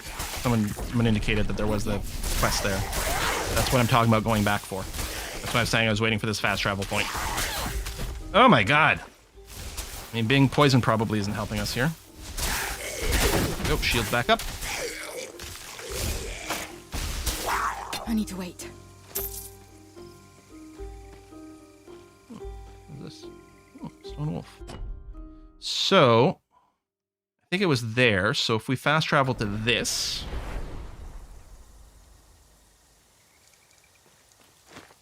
Yeah, backpack Tetris is off. I mean, you need a certain amount of sort of like mundane fiddly stuff in some of the games sometimes just to give a bit of a sense of investment. Right? Obviously, if a game just played itself, well, that would be stupid and sucky. Not yet. I say that as someone who would actually be fairly entertained by a lot of games that would play themselves. Oh yeah, there you go. It's a little contextual quest there. I'd missed that popping up. Destroy the large clusters of eggs. All right. Which, okay, it looks like every time I do that, it does summon some more dudes, so I might want to be a little bit careful about how many I pop at once. Surrounded's not entirely pleasant either.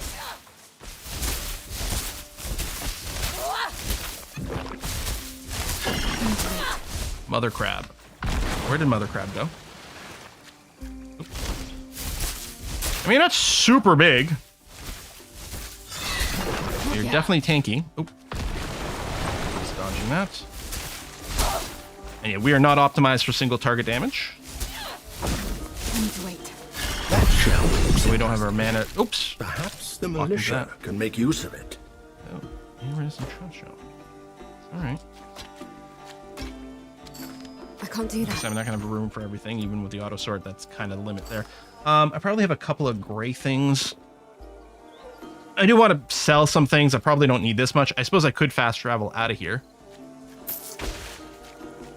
Oh, I can fast travel now. I guess now that that boss is done. Oh.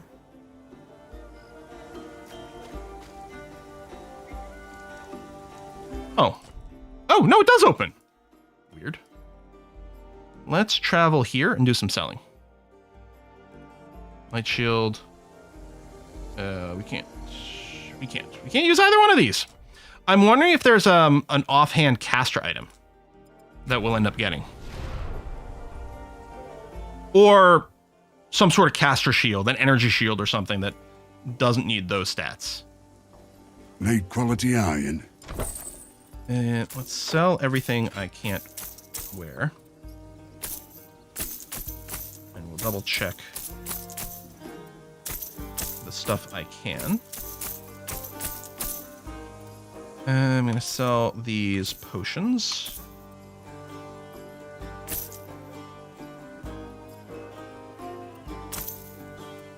Honestly, I am wondering if, like, right now... Yeah, these are fine. Like, resistance and stuff early on might be good. You... This is interesting. I bet you this damage will go up. Right now, 183? 237? Wow. And the ailment chance, so we'll be shocking things more. Wow, that is a huge improvement. I thought it was going to be a little bit more. That's like 50% more. Well, all right. Sell you. Do it once, you can press the stream. Well, let's go and, well, I meant to check. Yeah, that's fine. this vendor over here, I think, was the magic gear vendor. Oh, keen to buy a... Talismans and shields. So I'm wondering if we'll find something called talismans that we're going to offhand.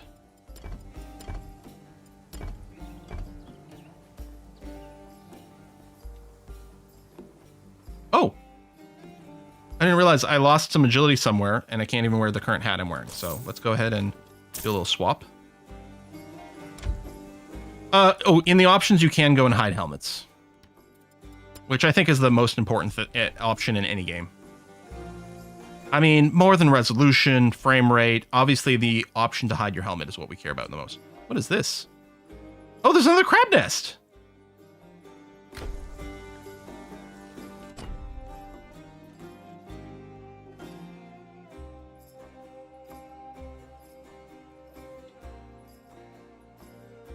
So that's the temple.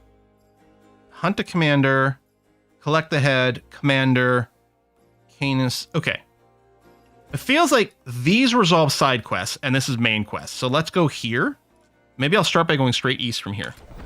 But not FOV, yes. That is one of the things I was thinking in my head, then decided to go in a sillier way. Because an FOV parameter, well, wouldn't be terribly important for this kind of game. We really need some movement speed. Jesus. Yes, okay. My aura is up. And I do have some points. Okay, so some weird voice is telling us to do things. I'm sure that's fine, right? Right, so let's bring this up to 12. So, 242. 260. Not a huge increase, but definitely more damage. And I don't know where I'll put the rest of the points. Yes, right here. Talk to me. You're a merchant? Another seahorse. Oh, you look Hippocampus so dead. tired. Poor thing. Here, let me tell you a lovely poem while you rest. I even have a reward if you make it all the way. This seems sus, but let's do it. Tell me of a great and noble woman. Have you heard the tale of the one called Petra? How she wandered and was lost. When cruel fate found her lonely hidden home. Upon her quest were those she met and slew, as she drifted to wild and distant shores. What places did she go? She sailed to a troubled land of bounty, but she solved dire troubles one by one, for she was not without power. Oh no, she was blessed with old blood and keen new arts. Tell me of her new arts? New skills she's learned. This is on a timer? I thought it was conversation based, but these guys spawned. Becomes woman as power grows. This is fine. Will she save the fields beset by monsters? Will she help? Is it going to just get worse the more questions I asked? I don't care. We're going to ask all the questions. Let's call her. He runs. Poor Phelon. He lies to you.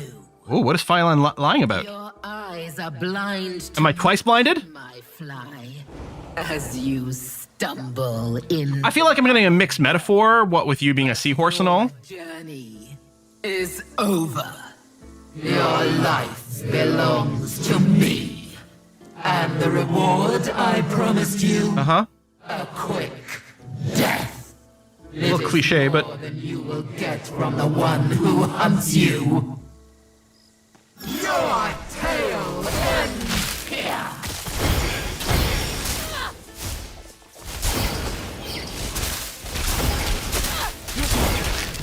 Oops. Monkey. A king crab. Your meat will fill my belly. Okay. Are you... Oh, Hippocampus, Devourer of the Lost. All right. Oh, you are gorgeous. Can we just be friends? I don't know. I was going to say I'll give you, like, apples and sugar cubes. I don't know if that's really what you're into. Whoa!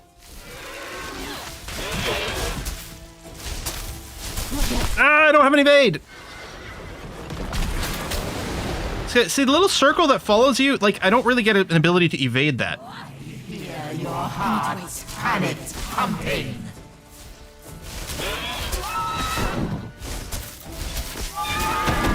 Ooh, that is rough. Potions, all the cooldowns.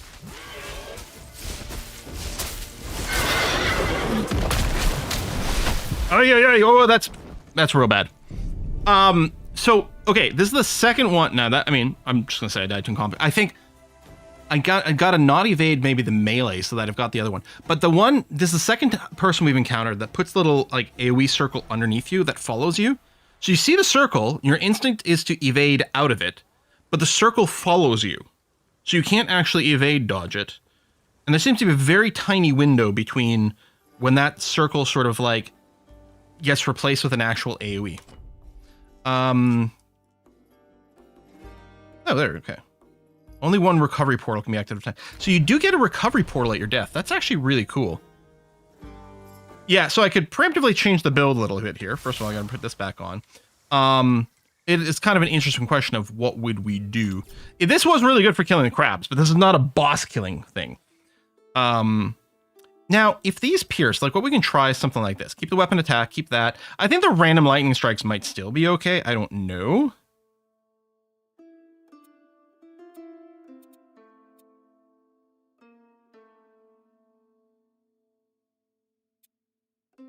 Stack rage, or we just flip to a different ability.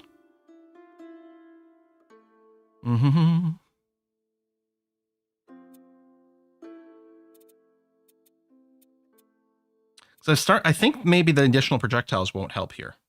The drain thing isn't this, so we'd have to switch to a different ability, which it was this one had the drain.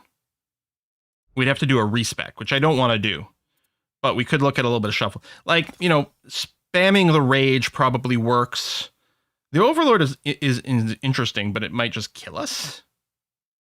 But I'm wondering about this. I do have some active points I could spend somewhere. There are a few different things we could do with it.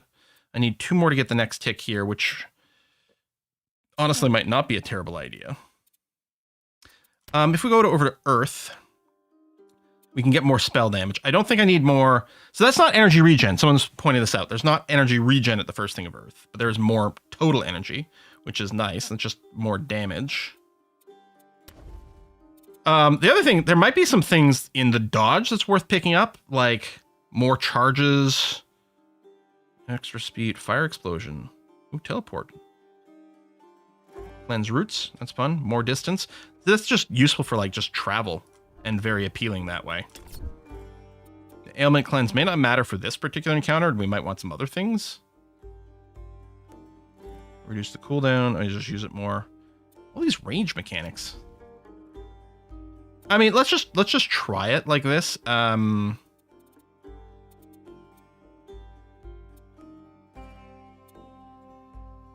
Okay, in the tutorial, does it explain spell rage? Because there's rage and then there's spell rage. Is it possible, like, even though I've slotted in like the rage thing, is it possible oh, yeah, we need an explanation. I need a nested tooltip on spell rage. Rage also grants totals. Oh, hang on.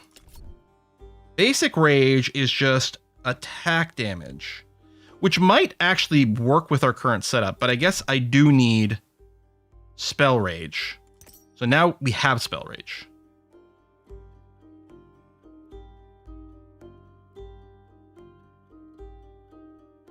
And then we might end up putting some things in there too. Okay, let's see. We've got money. We could do a full respec. Fill my belly. As well, which could always be fun.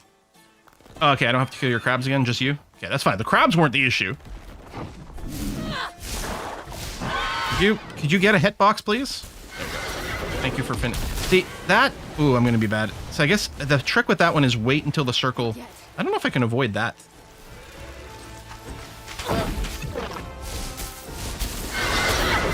Nope, see, I always want to do it instantly.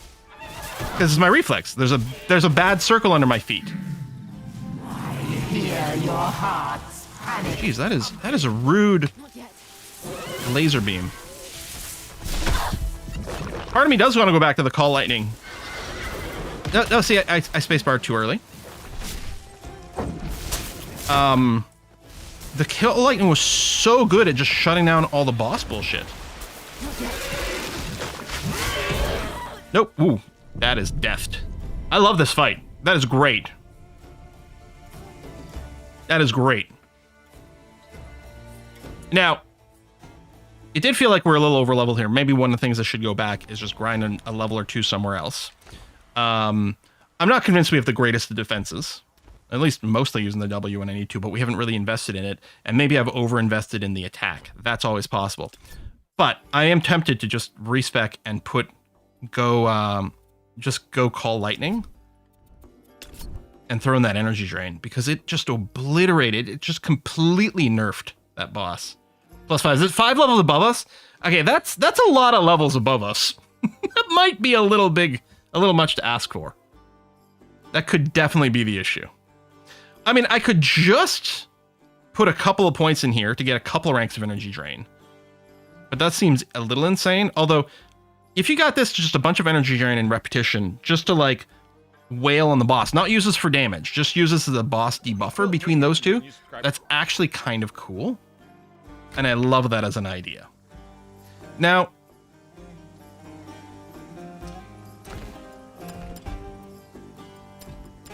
I can't remember.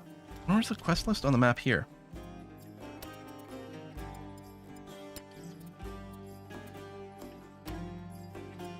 Let's say, do any of these go to an area? That's the commander's thing.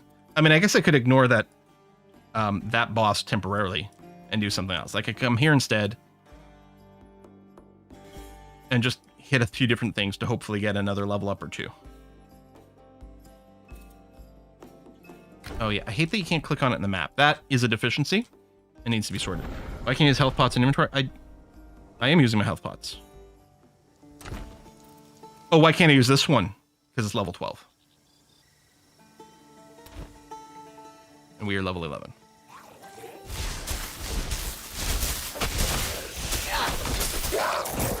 See, and there's no indicator. That's when I can jump out of. The ones that track you, I think that's an inherent mistake. I'm not saying that you shouldn't have effects like that. I think they have to be visually differentiated from one another.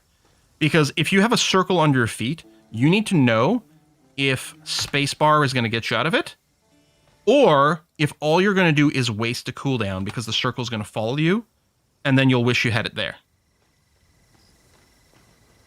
That's right next to you in town, was there? Yeah, different colors would be good.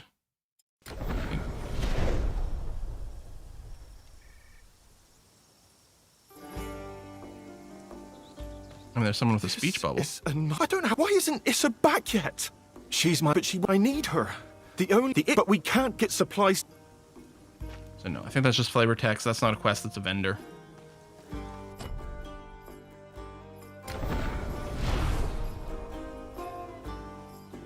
Some games do a shrinking inner circle, don't they, for time delay? Yeah, which actually can be quite neat. Theoretically, you'd want that whether it followed you or not. But yeah, the AoE that follows you either has to go, or if it stays, it has to be very clear that it's a different kind of effect.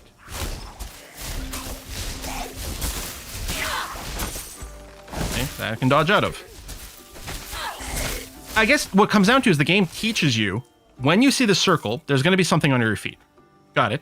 So get out of there. Okay, except it doesn't apply to all situations.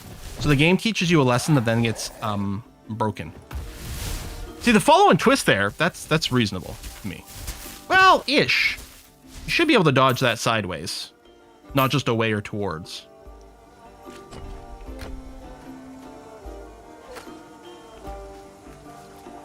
And the circle thing, I'm a little worried. Like, a couple of things are like, oh, this is obviously early access stuff. Oh, right, I don't have the AoE edition and stuff in here. And you know what? It's kind of working fine because this is clearly got the penetration, right?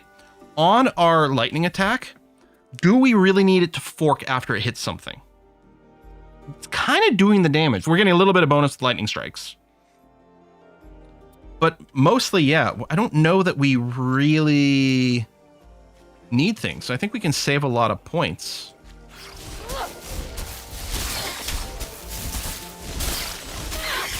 And then we do have the benefit of rage.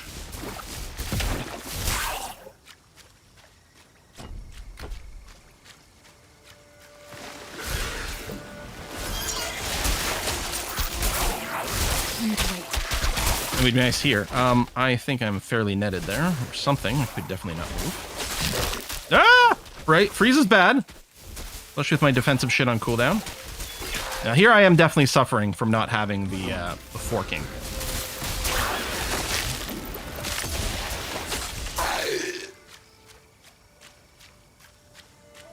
Oh, Nimbus is off. Oh, probably post-death. Yeah, and again, and I know that the Grim Dawn team is not the Titan Quest team anymore. Or rather, the TQ1 team is mostly the Grim Dawn team, or was originally. I don't know who works in those business anymore. Everyone may have moved on because that's what happened in game business. I really think that this game needs to follow the, if you've unlocked an aura, you never want it to be off. I mean, I guess if you got more than one and it started reserved too much, then you might want to do some picking and choosing. But then you can just unspec out of it, right? Like, since the game has, like, free and generous respecking, if you've just spec'd so many auras that you have problems with the mana reserve, then you just unspec out of it. It's another medallion. So this is a lot faster than that damn seahorse. Seahorse encounter is cool, but we are not quite high enough level. Oh, there you go. Got some Embers of the Night. I know that is dead. Okay. It's still jiggling. I'm not sure if I'm going to be able to enter the temple yet. But I'm going to keep moving in that direction anyway.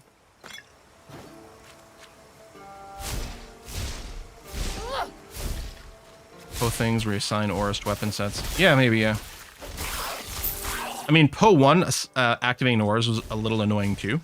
Especially since you had so few, like, actual hotkey places. You know, like, one of your hotkeys was like, swap to an aura, activate it. Swap to the next aura, activate it. Swap to the third aura, activate it. Then swap back to the actual ability you want on that. And that's not great. Molly root. Let's do some Molly. Odysseus used it to counter the nymph Circe's transformation magic. Alright. Restore what was transformed. Interesting. I don't think this is the way, but let me just check. We'll probably wrap it up soon here. I really shouldn't spend all day doing this, and I'm stepping all over a Kiss for Lux livestream, or maybe I did accidentally choose the right way. I see the forking would be nice there, but is it strictly required? Actually, we know what I should do. Let's activate a completely different ability to end the stream. Let's go, let's do a full respec and go pure earth for a moment. Okay. Okay. All right, let's do a refund all. Let's go pure earth. So redid the mastery too. So let's put, well, we can't unlock the next tier anyway. And I can't tell if there's any particular benefit for the divinity other than that. So, rolling magma, fissure, earthquake sounds like a ton of fun. Flame volley. Fires projectiles from above your head to target location, explode, dealing da-da-da-da-da. Earth enchantment. Oh, right, so that's the same as my lightning enchantment. Stone skin. That's a lot of extra armor. Holy crap. You hit me, you take some fire damage, and probably set yourself on fire. Alright, that's fun. Earthquake around you. 3 energy per second. Oh, it's a channeled ability. Well, this is weird enough. We've got to try it.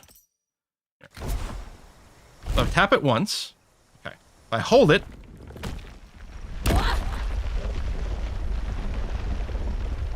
And I can't move with it. So, I mean, that... Does it do damage as it goes? It looks like it's got multiple stages. Its effect, okay, increase in stages. Every 1 second you channel. Releasing after reaching stage 1 deals this, and then more for those stages. Okay.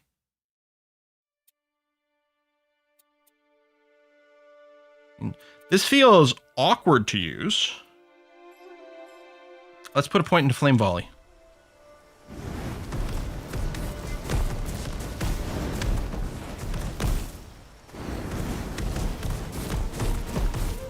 I don't hate that.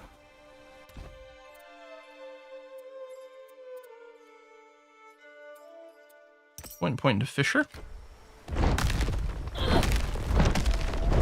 I mean, in a lot of ways, this is going to feel very similar to... Ooh, that drained a lot of mana. Wait, do you have charges? Oh, shit! Wait. Some other game has something very similar to this with the sort of charges. Now, it still seems to be firing just as quickly here. It said 20 a second ago. Now it's gone. Oh! Wait, what? For every 15 energy you spend globally, Flame Volley gains 1 stack of Amplify. Flame Volley has 10% more casting speed per Amplify. Okay.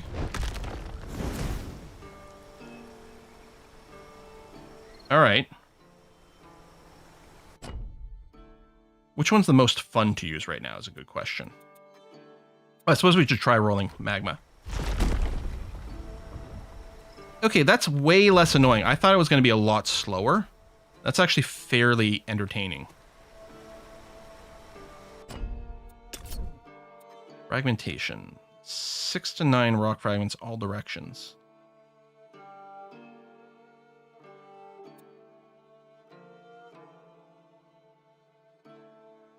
% of current energy as energy cost. Amulet set things on fire. Just straight up more damage. I mean, that is pretty easy to understand. So this Fisher lasts for a while, then fills with lava. Turns the skill into a melee slam attack. Needs an axe, sword, spear, or blunt. I mean, we could go and we could slam attack the Fisher. Let's try it. Which one's the Fisher? Right here. So currently it's doing 76 damage. I suspect... Yeah, that's gone up some.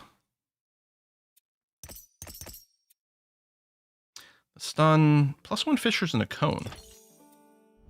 Oops.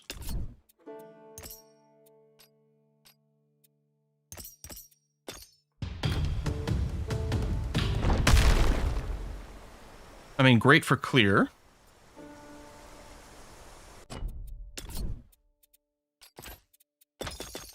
Lava Fisher. It's probably also great for clear and boss stuff.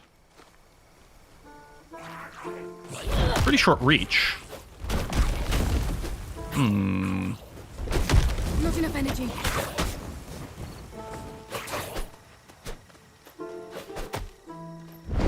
For the mana cost? This damage is pretty weak. Alright, I mean, that was doing less damage than our lightning was doing. I mean, our passive has been refunded too, to be fair, but...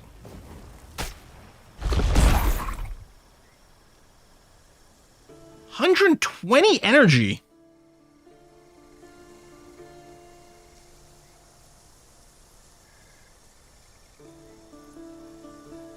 Yeah, there's probably some interactions and combos.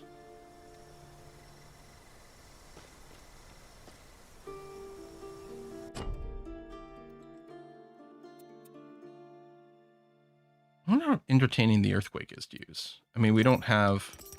we got some ranks. Get an extra stage.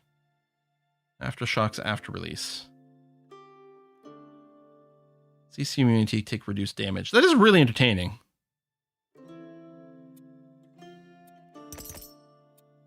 Like, I'm effectively unkillable while I'm charging this. Let's see how it feels. I feel like... My husband wanted to call on the god on... I'm not sure there's going to be anything to fight here. You again. Someone told me you were lying to me. Now. No. No.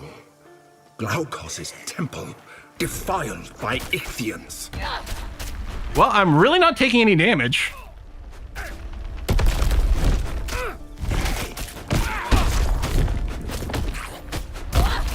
Oh, I can see the charge number on the toolbar. Okay.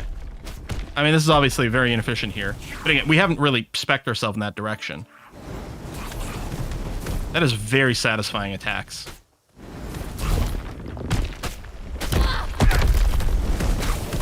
One thing I liked about our lightning attacks is they use no mana. This has no cost. Flame Volley is literally free. I mean, it gets better if you spend mana on something else. It's like the combo, like, here, eat that and then eat these. Okay, I have to give kudos. This Flame Sphere is actually kind of awesome. And you run out of mana, you dump that. You know, mana's recharged, so I'll give a couple more of this and then do this. Need more energy. And then just erase whatever's left. And we haven't really spec'd in these things, so stuff's feeling pretty bad. Better if the goddess had never heard of you, don't you think?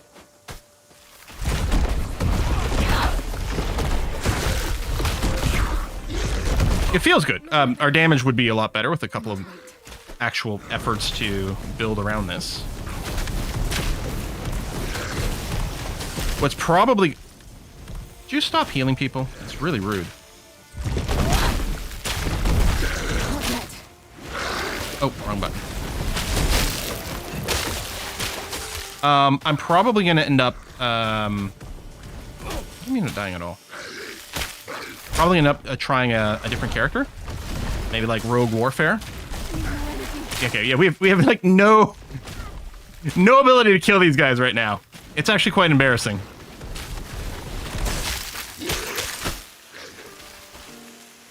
We're gonna wrap up the stream here though. I suspect there's like tons of balance with the different abilities to work with. I'll wait here. Yeah, you wait there. You go and fight those guys solo. It's fine. I kind of feel like the combination of, I mean, maybe Fisher plus the 2, but I kind of like this because it does have range, right? Big long range things, spend a big chunks of mana, things close in, these are free, we use those 20 charges, and then potentially more so, our mana's back, so we fire off a couple of those, then we go back over here. This feels good. I like that. Now, one of the questions will be, right, in these games with the dual mastery thing, so Titan Quest 1 and Grim Dawn, and now this, is what kind of interaction between your two masteries are there? Where's the overlap? Where's the goodness? Generally speaking, in a lot of those, like both Titan Quest 1 and Grim Dawn, usually one of the two tends to be your primary.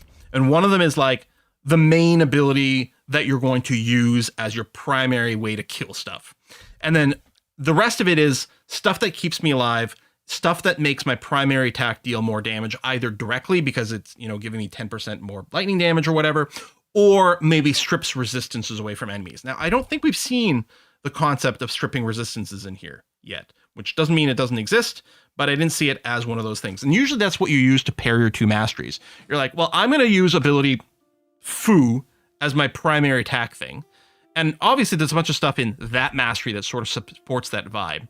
But the secondary mastery has an ability that strips away Fu resistance from my enemies. So it's a good little combo. Plus I can use this extra survivability thing and this great utility effect here. So finding those combos might be like the next challenge. The idea of like the double aura is kind of interesting to me. I mean, obviously increasing fire, physical. I wonder if the physical boosts the weapon damage first or something. Then like might still combo with the lightning. Like, I don't know if that part matters as much, but you know, we could stack like two different sources of extra defense. The stone skin here, the frost armor from the other one, like could be a thing as some passive stuff. They'd both reserve some mana, but that's fine. Especially since this lightning bolt that we're using is super cheap. It's not free, but it is really inexpensive. I bet you Cyclone can do some cool ass shit too. But yeah, and then if we're looking at something like Rogue Warfare or Earth Warfare, like what does Warfare bring to the party? And the separation, I'm a little worried that the separation of the active versus the passive might feel too artificial. Because you not have to balance between the two like you do in the other games, right? You get one pool of points that goes towards boosting your mastery level and goes into all of your various actual skill points, whether we're talking about active or passive ones. It's all one and the same. And that is a good source of decision making. Whereas splitting these two adds a tiny hint of complexity while potentially simplifying some of the decisions, but it's probably a lot easier to balance because now, especially with the way, like it might be too much. If all these points were all in one big pile and you just stuff all of them into an active skill, it might be too much. I mean, you can only ever get however many slots. So 10 shields worth in 5 different slots, and different things have different costs. So that'll be really interesting to experiment with. And then as they get these extra masteries, how that all ties in together. Bunch of weapons have a red strip. Oh, that's cool. Mm-hmm. And yeah, the main attack thing, that's really cool. Like, even with our Elementalist build, like, I could have gone and just made a normal auto attack that still converts things to lightning and has that as a vibe. Or, like, really focuses on this of, like, oh, there's a second page of this, too, with heavy impact. That's crazy. Like, maybe my primary sources of damage are just going to be my primary attack with 2 different flavors. One that gets extra cleave or AoE or something like that, or volley type thing, and the other one is more all about single target stuff. So I'm just hitting people with my weapon, but in 2 different ways. And I like that. The fact that you can tweak your dodge is actually quite cool, too. I like that. This barrier thing, I'm really into. I think from a game mechanic, this barrier stuff is great. It's just the sort of thing I'm bad at. Right? Like, I don't play Souls-like games because I'm bad at dodging and blocking and timing that shit. So that's kind of what, between barrier and dodge, that's what's there. But these 2 types of things are, I think, hallmarks of where most people think our ARPGs should go. All action RPGs have added some sort of dodge ability, some sort of evade ability like this, because it helps make fights a little bit more interesting and tactical if you've got this, like, dodge button to use on the right timing. And I like that, yeah, we can get extra charges, which is good. I don't like endorsing anything that's like super early access, and obviously we've only sat here and played it for 3.5 hours. I went way over. But I'm highly intrigued. My biggest question will be, how much am I going to play this while it's still in this limited early access? Because I don't like burning out too early. But the answer will probably be, I'll be playing some. And apparently, if you load up the unstable branch on Steam, you can play it multiplayer. I don't know how unstable the unstable branch is. You know, we might get there. Maybe there's terrible desyncing things and whatever. Like the basic build, if you just pick up early access today and you load it, they'll only be single player. They'll only be single player on the main menu. But yeah, the multiplayer is theoretically something you can poke around with, but they're clearly dissuading you from giving it a try. And yeah, if we load this up, okay, so I can't change difficulties now. That's a pretty dress. Which is interesting, because if I make a new character...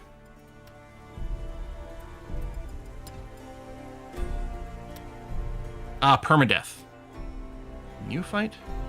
Can be ended once you feel comfortable do so. Oh, that's interesting. Okay, so... So really... I suspect, like, hardcore might change some of the game mechanics and make enemies tougher. I suspect all it does is add permadeath. And then they added a little easier to train. That's not bad. And in practice, ARPGs don't generally have multiple difficulties, with the exception of you've now beaten the game on normal, so now take the same character into New Game Plus, you know, the nightmare difficulty, or the whatever you call it. Bum, bum, bum. Oh yeah, some people, like with Baldur's Gate 3, yeah. So I barely played the early access of Baldur's Gate 3. I can't remember, I feel like I tried it. I can't remember how many, like, alpha numbers they had. If they had, I don't know, if they had 6 alphas, I have no idea. Then I, like, played it around alpha 2 for a tiny bit, and then didn't touch it again. Whatever those numbers may have been, because I didn't want to burn out on it. And I'm happy I didn't, because I think I would have been super burnt out on Act 1 by the time the game fully came out. So that's always something I'm always having to figure out for myself. But yeah, so far I'm quite hyped about it, so excite. Anyway, we're going to wrap it up here, folks. Thanks a lot for coming out to today's stream. We're going to rate A Kiss for Luck for what's left of her stream. We're going to be back on Wednesday. Wednesday, we're going to be playing Frosthaven. It's going to be a sponsored stream. Frosthaven is by the same sort of people, the same sort of mechanics, generally as Gloomhaven, which is one of my favorite real-life board games. I own it, and I've played through the entire digital campaign with friends. And so I'm genuinely excited for Frosthaven. It'll be a sponsored stream, but it's easy to say yes to things you're already excited about. So that'll be Wednesday. Dungeon Crawl Stone Soup will come back. We will finish it, but I definitely wanted to play Titan Quest 2 today, and obviously Titan's Quest is a little bit locked in. So, folks, thanks a lot. You played Frosthaven in real life yesterday. We'll do so tomorrow again. Nice. I don't own a real life Frosthaven, but anyway, that's enough chitter-chattering. Let's go. What's Kiss for Luck playing today? Oh, she's playing some more Fallout 76. Go ahead, give her some love, and we'll see you on Wednesday. Wednesday for Frosthaven.